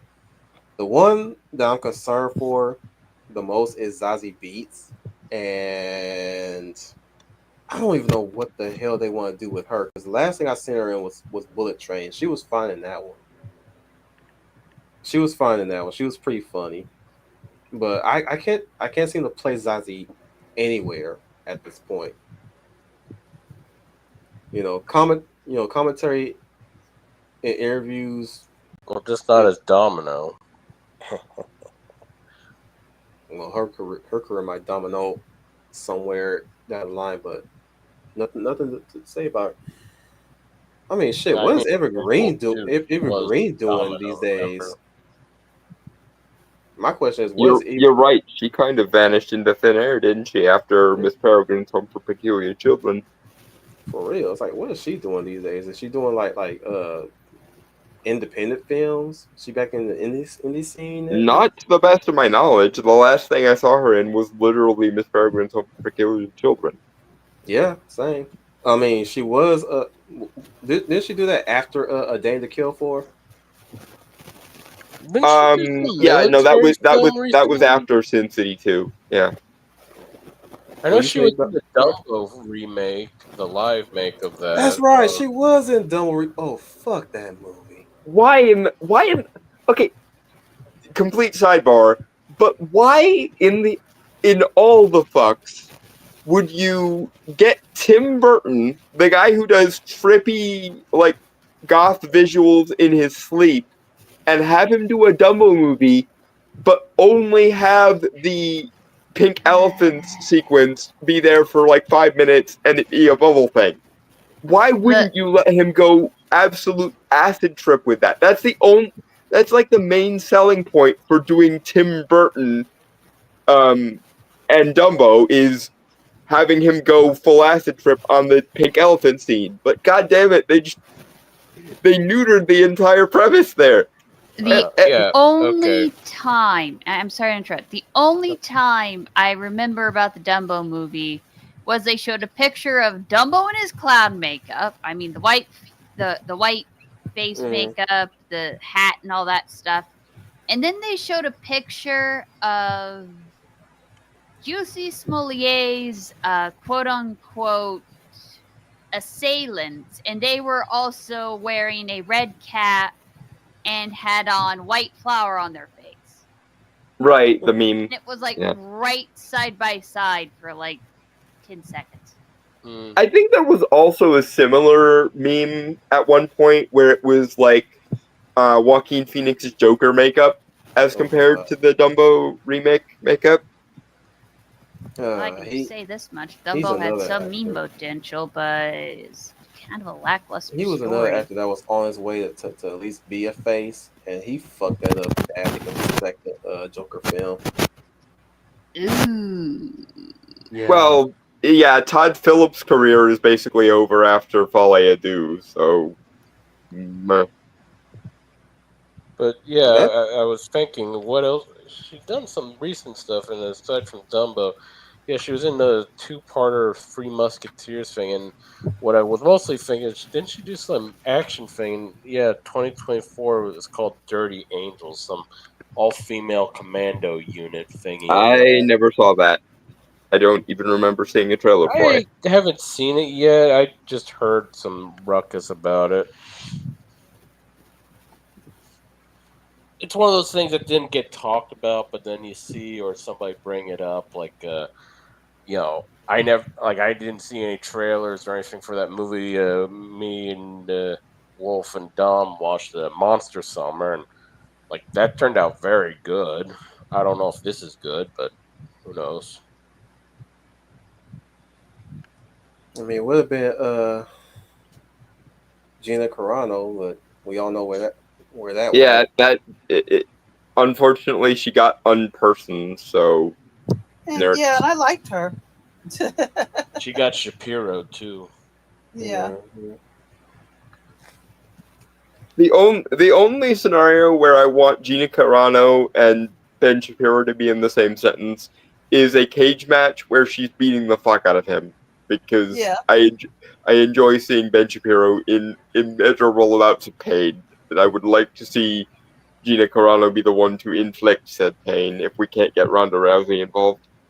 I liked Oh, her no, because not to me, Ronda she Rousey. convinced me if she was in an action movie, I would totally believe her as the action star compared to some of these other actresses. It's Haywire. It's kind of the same vein as Gal Gadot with her Israeli military experience, really helping with the action scenes in Wonder Woman and stuff. Mhm. Some degree, yeah. And she was also the It one too, and 1984 fucked her. Well, think that Snow White. yeah. Although in fairness, she was the best, and by best I mean the only tolerable part of that movie. Yeah, I heard people say that. I would say it was Justice League that ruined it. Well, I mean, anything connected to the DC cinematic or the DCEU is basically in the same position as the MCU is in now, but they got there a decade earlier because Warner Brothers has absolutely no idea what they're doing at any given moment. And they're probably going to fuck it up again here in due course because they don't know what they're doing. Hello, no. Yeah, everyone Jesus Christ, tied Gal Gadot, to work on your range. yeah, everyone tied to the DCEU kind of got shafted from the word go because Warner Brothers does not know what to do with DC Comics. True. So, I agree any with other that. actresses? It was gonna be that one chick that did that Tim Burton bullshit, Alice in Wonderland, but she disappeared too. She's got a weird ass name to remember. Oh, the one in the Tim Burton remake. I Yes. can't think of her name either. Fuck. Yeah, she appeared in a few stuff. I think she was also in Guillermo del Toro's what's that movie called again? Mia Wasikowski. Yeah, Whatever. yeah, she was in Crimson Peak. She was also in that movie. And then she straight up disappeared. Her and a lot of would be stars that was kind of trying to get their feet wet, and they always put them in these fucking movies where these shitty Disney movies where nobody remembers. Does anybody remember the Nutcracker film that they did? God, no. I remember that because it was awful. That is the main vector in which I remember that existed. Because I remember falling asleep in the middle of that shit, along with the sequel to Alice in Wonderland. I was like, Tim, why did you put me to sleep? the only movie that's ever Oh, I legit did the put same me to shit as sleep. Bobo. The only movie that's legitimately put me to sleep, and it took me like 4 separate times watching it to actually watch it all the way through, is James Cameron's Avatar. That movie put me to sleep 3 times in a row before I It's could like, finally I can't- actually finish the thing. The only movie that I didn't fall asleep on that was Tim Burton's was Big Eyes. Strangely enough, That movie was actually good, but I wish he had done a little bit more stylization with it. That's the biggest problem with most of the bad Tim Burton movies, is he didn't go stylized enough. That's the main thing that makes Beetlejuice 2 so much better than a Big Eyes or a Alice in Wonderland, is there in Big Eyes and Alice in Wonderland, for some reason, Tim Burton was restraining his style and his like stylization tendencies. Whereas in Beetlejuice 2, he was so happy to get the band back together with Michael Keaton that he kind of he rediscovered his spark, which I think helped Beetlejuice 2 significantly. Well, that's also probably thanks to Keaton, because he makes it in public. Like, he said he'd only do the role if there was little to no CGI and it was all prop work, and that What's up, kind of Kevin helped Ron? reinvigorate I mean that probably helped, but I don't think that's the difference. For example, between Alice in Wonderland and Beetlejuice 2, because like Well, you Alice in can Wonderland, use you gotta remember, CGI this for is interesting when, things. It's Burton's just that Go you on. actually have to have the passion and idea behind it. Which he didn't have, because during that time, he's kind of like cruising, and he was really going in on the CGI, like a lot of things, because he kind of stopped doing prop work and stuff. And again, I don't think that makes as much of a difference as a lot of people think it does. My issue is just, you had the idea of Tim Burton doing Alice in freaking Wonderland, possibly one of the most surreal pieces of literature ever written, and there was so little surrealism in his version of Alice in Wonderland. You would think that Alice in Wonderland plus Tim Burton should have worked like a house, should have burnt down like a house on fire, but instead it's just like it existed, and that's the most I can say about it, because it didn't have any of the good qualities of Tim Burton or any of the good qualities of Alice in Wonderland. Because he was cruising. Is that He your was fan selling assaulting out your for mic? CGI. Is that your fan again assaulting your mic? Yeah, that's my fan. Oh, okay. That's almost fan. You knew it was her fan. I know, but I don't know whether it's a fan or something else. But the kid, you're right. I did not like the Alice in Wonderland movies at all. I'd call it silent but deadly, but background noise usually isn't. Controversial opinion, I actually think the second Tim Burton Alice in Wonderland was better than the first one by like a wide margin. It was a much more interesting movie. I want to agree with you, but that movie put me to sleep in the middle, and that's a I would say that's a strike on that movie. If it puts me to sleep in the middle of it, because I went to that movie, I was already sugared up, very sugared up. Had my drink, Didn't work. I don't recall working that hard that day when we went to see it. If I did work that day, if I did work that day, we went to see it, and it's like it was a recurring theme. It's saying with Burton's films, going forward, it's like every time I try to watch it, I fall asleep in the middle of it. Like, what the hell is going on, Burton? The good thing is, it seems like working with, again, getting the band back together for Beetlejuice 2 seems to have rekindled some spark. And it might have even happened before that, because Tim Burton was a producer on Netflix's Wednesday, which I think helped significantly.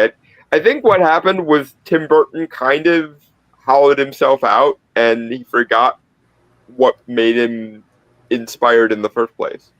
He Sure. got too But now comfortable. that he's rediscovered that spark, I expect we might be able to get 2 or 3 good movies out of him again before Hopefully. he loses the spark again. Maybe. Hopefully. But I'm gonna wrap it up by ending off on this, and this is what I really want. And I know Hollywood's not gonna get it from me. The only best thing we can do is a storm Hollywood with guns and flags, and just make our demands. Yep, burn it to the ground and build it back better. That's what needs to happen. For reals. Let the But, like- motherfucker burn. But my main thing is I wish they would stop trying to make these young girls look like they're fucking 12 for one. Like And that's stop making the boys look like they're 13 as well. and wearing That's dresses, not doing anyone any favors. Yes. making the boys look like 13-year-old girls. It's like can you stop doing that shit?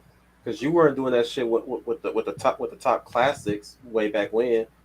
Why y'all? Again, I think at least part of it might be the way Gen Z like aged, or rather didn't age for the longest time.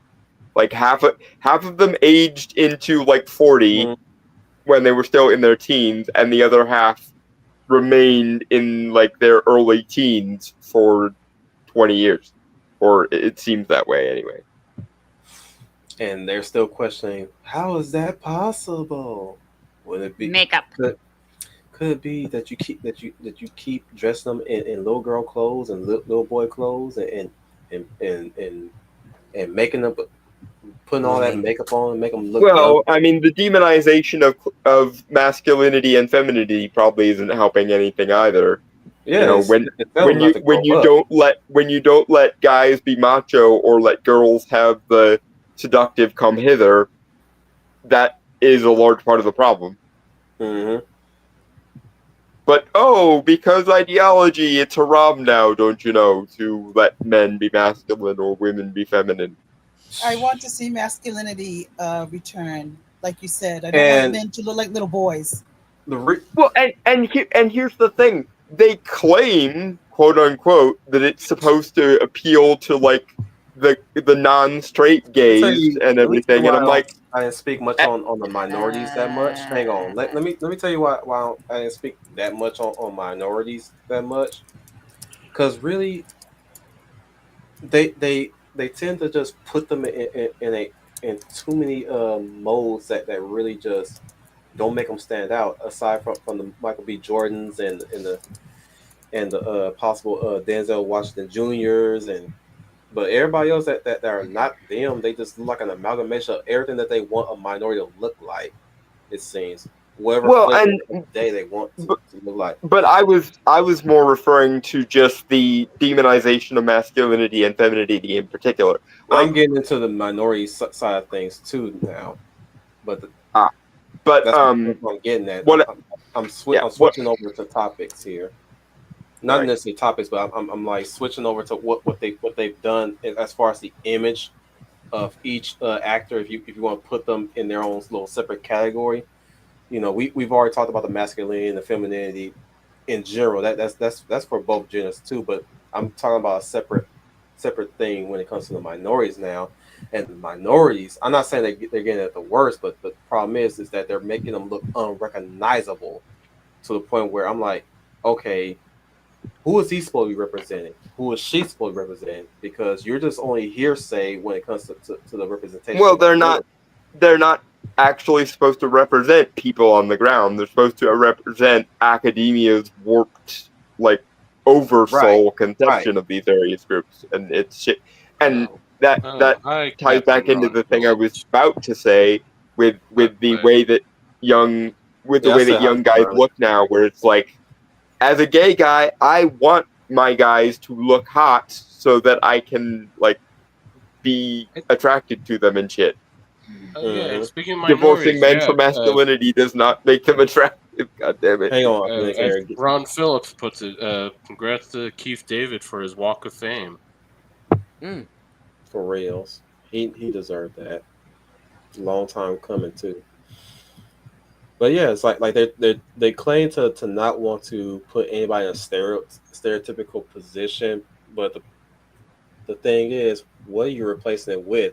You're making them look bland. You're removing some of the signifiers that kind of that people like to identify with. You know, it's like they're the thing is you already had the blueprint in the '90s. You have the blueprint from the '90s.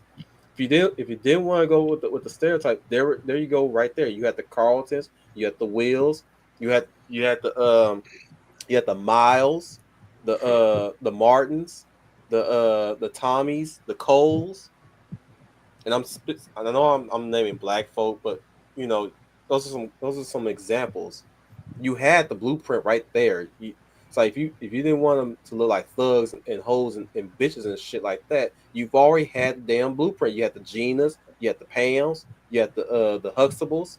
Sadly, Well, and that image has been tarnished. You had and the Fields. this is a problem with Hollywood in general, where they've actually like regressed back to the point where every gay character has to be the lispy twink. Every black character has to have some massive chip on their shoulder because of thug culture, or because of racism, or because of quote unquote coding. Or because we have to act like BLM is the same like movement as the civil rights movement, even though it can never be that, and so on and so. Yeah, they've actually regressed to the point where characters that we had growing up, the like 3-dimensional characters that we had growing up, number 5 from Codename Kids Next Door, for example. She never went on about how oppressed and victimized and shit she was. She was just a cool black character, and so people liked her because she was a cool character who happened to be black. Her mom and didn't and dad make blackness, quote unquote, her entire identity. Either her dad was a working man, a hard-working man, and she had a sister. You know, they had a father figure and a mother figure. They weren't kids that were made out of wedlock. They were made by 2 parents. Remember that? Also, they didn't have chips on their shoulder about everyone who wasn't them. Investigation. Mm-hmm. It's like you had the blueprint, but you choose to ignore it. In fact, you throw it out the damn window and just think that's not real to you. That's not real to you. But this is also again back to the whole start of the whole act thing. It's the people. Like, yeah, in the movies, we don't got good actors. We don't got good faces or anything. Anybody with charisma who can really sell and make it. But also behind the scenes, all these new people coming, it's the same thing. They can't think of anything out of a wet paper bag. Because they've been indoctrinated by the cult of unlearning, if they had any intellectual potential to begin with. Politics aside, I'm just saying, they're not thinking of anything unique. They're not, taking the right notes from others that came before or understanding what worked. They're not even caring about making the money or making a good story or any of that. If anything, they actively hate making money because capitalism bad dirt. Politics aside, they just throwing shit at the wall like a lot of with the politics. Yeah. Well, but you can't really divorce it though, because they can't. We understand, but let's. I understand. I just mean, let's get the train going. People don't really go there thinking about politics, and if you're going there thinking about politics with entertainment, you're already going to be disappointed in some measure. A lot of people just want to watch something, and when it comes to that, with the typical movie or TV watcher, nobody's putting any interest in it, and they're not selling it. They're not doing anything. I mentioned this earlier, that because of the way art schools are run nowadays, and because of the ideologies that are inculcated in art schools nowadays. If any of them went there, though, I mean. That's the problem. Most of them have is the problem. it used to be you got your like credentials on the ground first. Like think of Jack Kirby or any of the other greats in like the heyday of comic book writing. But now you do wind up with people who explicitly go to college for art school degrees, and they learn the aforementioned cult of unlearning, where in-universe logic doesn't matter, the character being an actual person with their own independent thinking, or at least the simulacrum thereof, doesn't matter. The only thing that matters is my themes, my authorial intent, and my socio-political and moral bullshit. We'll put a pin on this for another topic for another time. I Let's get haven't ready to wrap seen it up. that it happen in a while. Most people were just wondering why some reporter got fat. Anyways, A good point, Humble. we kind of went off the rails here tonight, which was expected. Well, you did say supposed- chill. Was it a chill stream? Did I It is read a your chill thumbnail stream. wrong? I had to remind Dom in the chat, like it is a chill stream, so anything goes. As I said, as how we do when it comes to chill streams, it's where we get all that shit out of our system, so that we can finally get into some meaty stuff in the future in the long run. Now, mind you, yes, we were doing this during Independence Day, and we didn't have really much to say about that. It just comes and goes sometimes, but we do take it seriously though. We do take it as a significant importance. Of course, it's the foundation of our country. You know that we told the fucking British when they warned us, or rather threatened us, that they were kill Up us. yours, redcoats. Yeah, they just told us the most heinous. The king told us the most heinous shit that he's gonna do to us if we don't conform. And the first thing that our founding fathers had said, all right, bet. Well, and to be fair, the quote-unquote American spirit that led to that predated the actual revolution by at least a century, because one of the influences that doesn't get talked on a lot about America is one of our earliest cultural influences was the golden age of piracy, where even other Brits were going, sod off, we're going to double down on individualism and our own personal autonomy and seeking our fortune in an adventurous, bombastic sort of way. And let's be real, another factor in like the creation of our country is in the same way Australia and New Zealand were used as penal colonies by way of transportation, America was also founded in no small part due to transportation and the like fuck the system impulse that comes when you have a society built mostly from radicals, ne'er-do-well, pirates, and convicts. Oh, we all turned into Florida. Does essentially hyper-emphasize that individualistic irreverence in the face of authority, rebellious attitude of fuck you, we'll do it ourselves.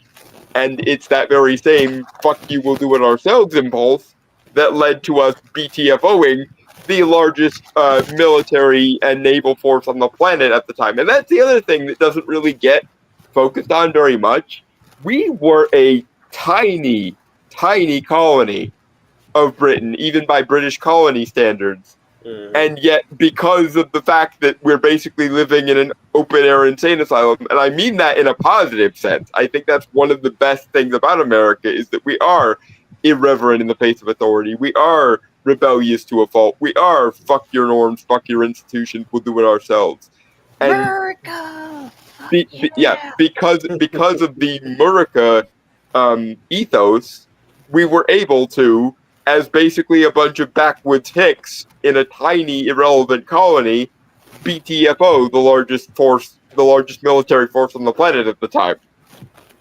And in under a century, we usurped them as the major force on the planet, like as the world hegemon. Britain used to be the world hegemon, and then of course Rome was before that, and so on. But we barely existed for a century, when we basically revolutionized the entire like geopolitical landscape just by being America. And there's something to be said about that. With that being said, hope you guys had a whole lot of hot dogs and a whole lot of beef in you and a lot of drinks. And I hope you popped your fair share of fireworks because we're about to wrap it up tonight. What's next on our menu, Dom? If you can speak, is he with us still? His mic's muted, but I'm not sure if he actually heard you. Oh, I'm sure he. Dude, muting the mic doesn't mean he can't hear us. Oh, he's probably thinking. Rookie mistake there, final. He might be away with his family and friends. He's probably gonna post something in the chat here in a second if he heard it. I would be laughing my ass off if he did unmute himself and then suddenly he starts snoring. Yeah, because that's probably the first thing that someone would do when they're sleeping. I mean, he could sleep on mute. Yeah, he might accidentally like hit the button with his nose when he slumps over to fall asleep or playing something. with his pussy. You never know. Oh, you funny. You really funny. So, No, but I'm just saying, this is not the first time he's fell asleep on a stream. Well, I don't think Dom is quite that exploratory, Dark. I'm talking about his cat. He has a kitten. But what would you want to talk about, Wolf? What was the question again? Sorry. What would you want to talk about when it comes to like next topic?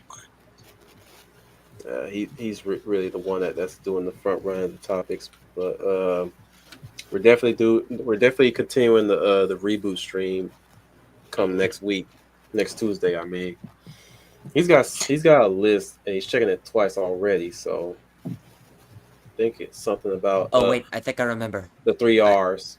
Yes. Or the 5 R's. Yeah, reboot, rewrite, reimagining, revival, remake. Sounds like a recycled topic, if you ask me. No offense, Dom, if you can hear us, if you're around, but it sounds like a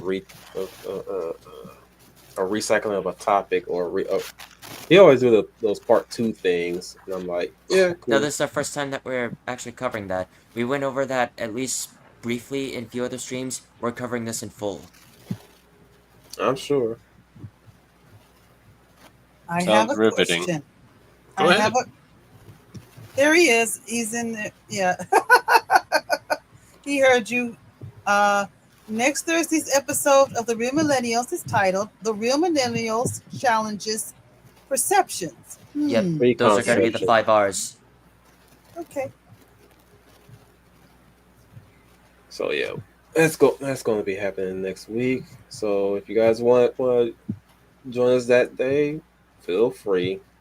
Hey, I'm not holding. Try not to sleep. Time for outros and then that beautiful demon footage. You say that. But anyways, I thank everyone for being here. Those earlier 7 of you. Jesus Christ, guys. I love y'all. I love y'all. Even if the number is small, I love you. I love it when you guys show up and just use us as background noise at least. And to those noises, the motherfuckers keep popping in and out. Once again, thank you for enjoying our chaos and hearing us talk about your favorite celebrities, if you like them. That is. Hopefully, we were kind to them, quote unquote. Write down what you guys did on the 4th of July as of today, because in a few more minutes, in my area, in my neck of the woods, the 4th of July is going to be gone. It's going to be the 5th now, pretty soon. Definitely going to continue the reboot stream. Not sure if we're going to cover season 4 yet.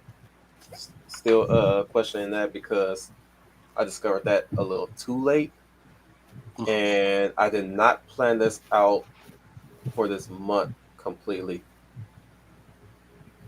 So chances are we might bleed it into August if we do season 4.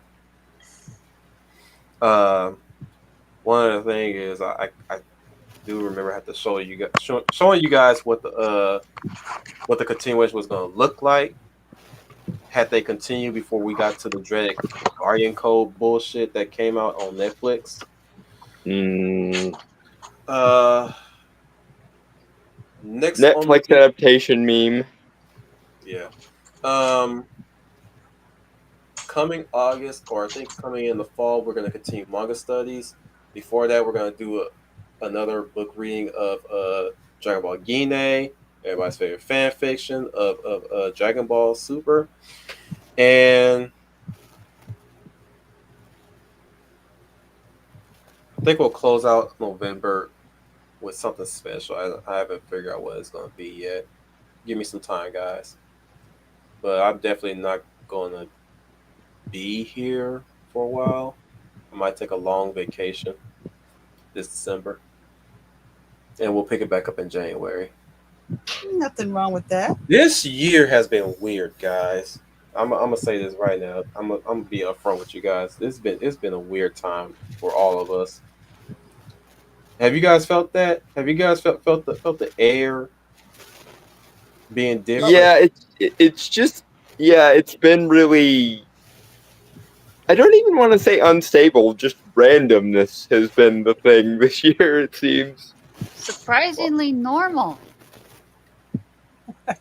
All things considered, yeah.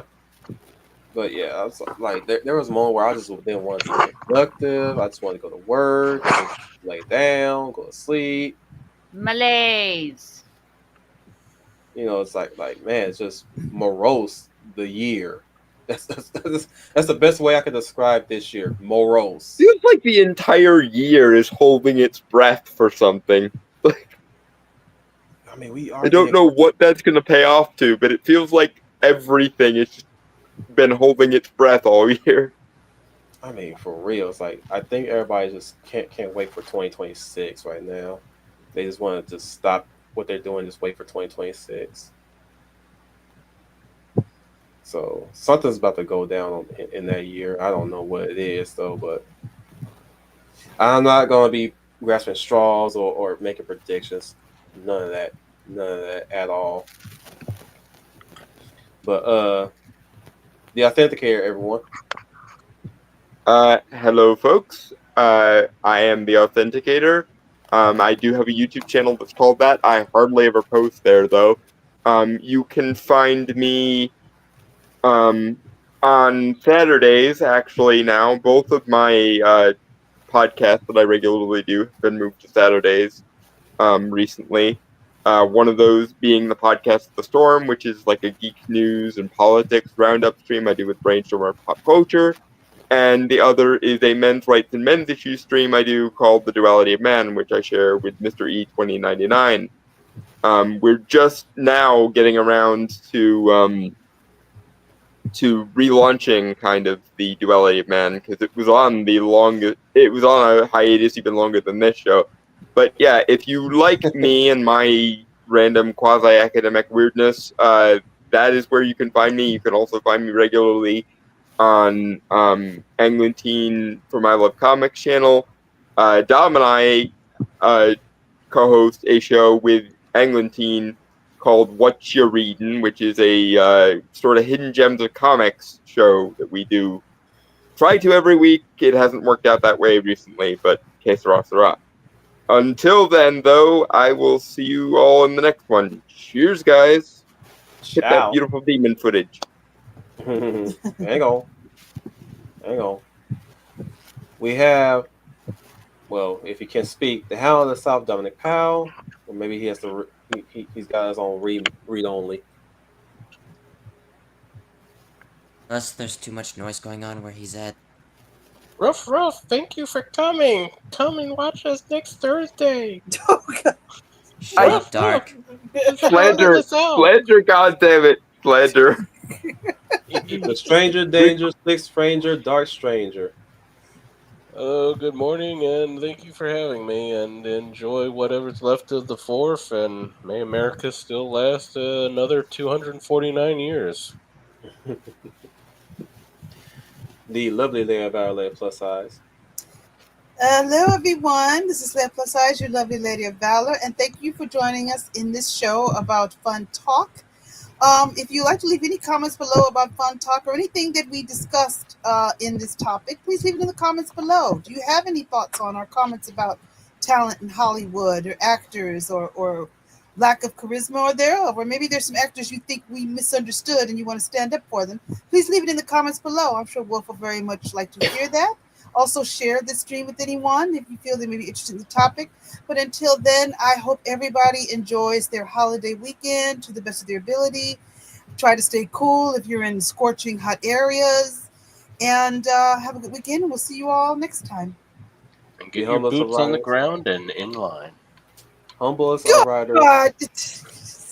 The humblest rider is Humble Marty. Hello, my name is Humble Marty, and I'm sorry I didn't contribute much to the conversation.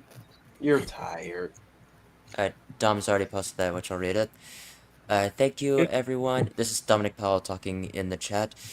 Thank you, everyone, for joining us in on tonight's episode of The Real Millennials. Stay tuned for next Thursday's episode, where we say no to the infantilization of the generation and political correctness. This is Hound of the South, Dominic Powell, signing off.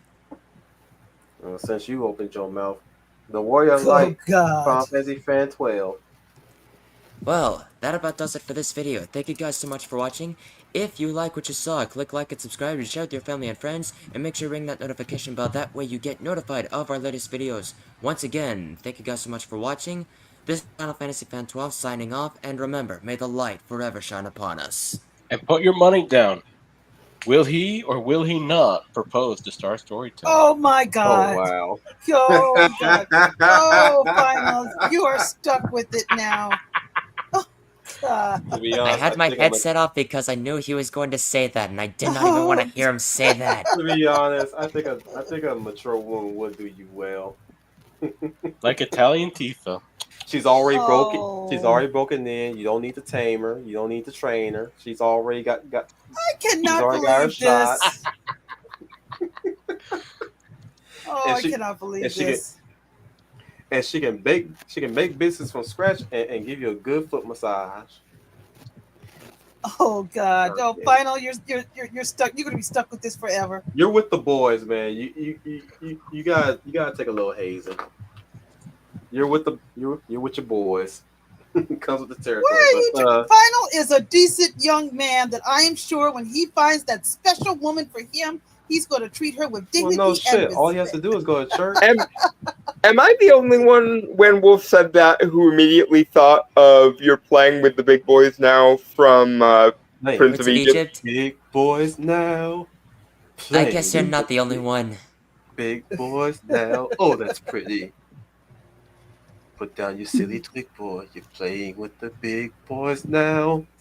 Anyways, it's your welcome at Wolf Tan. Remind you guys you got the UN Spacey and say good night tonight. And I'm sorry I didn't care, but I got something more special for tonight.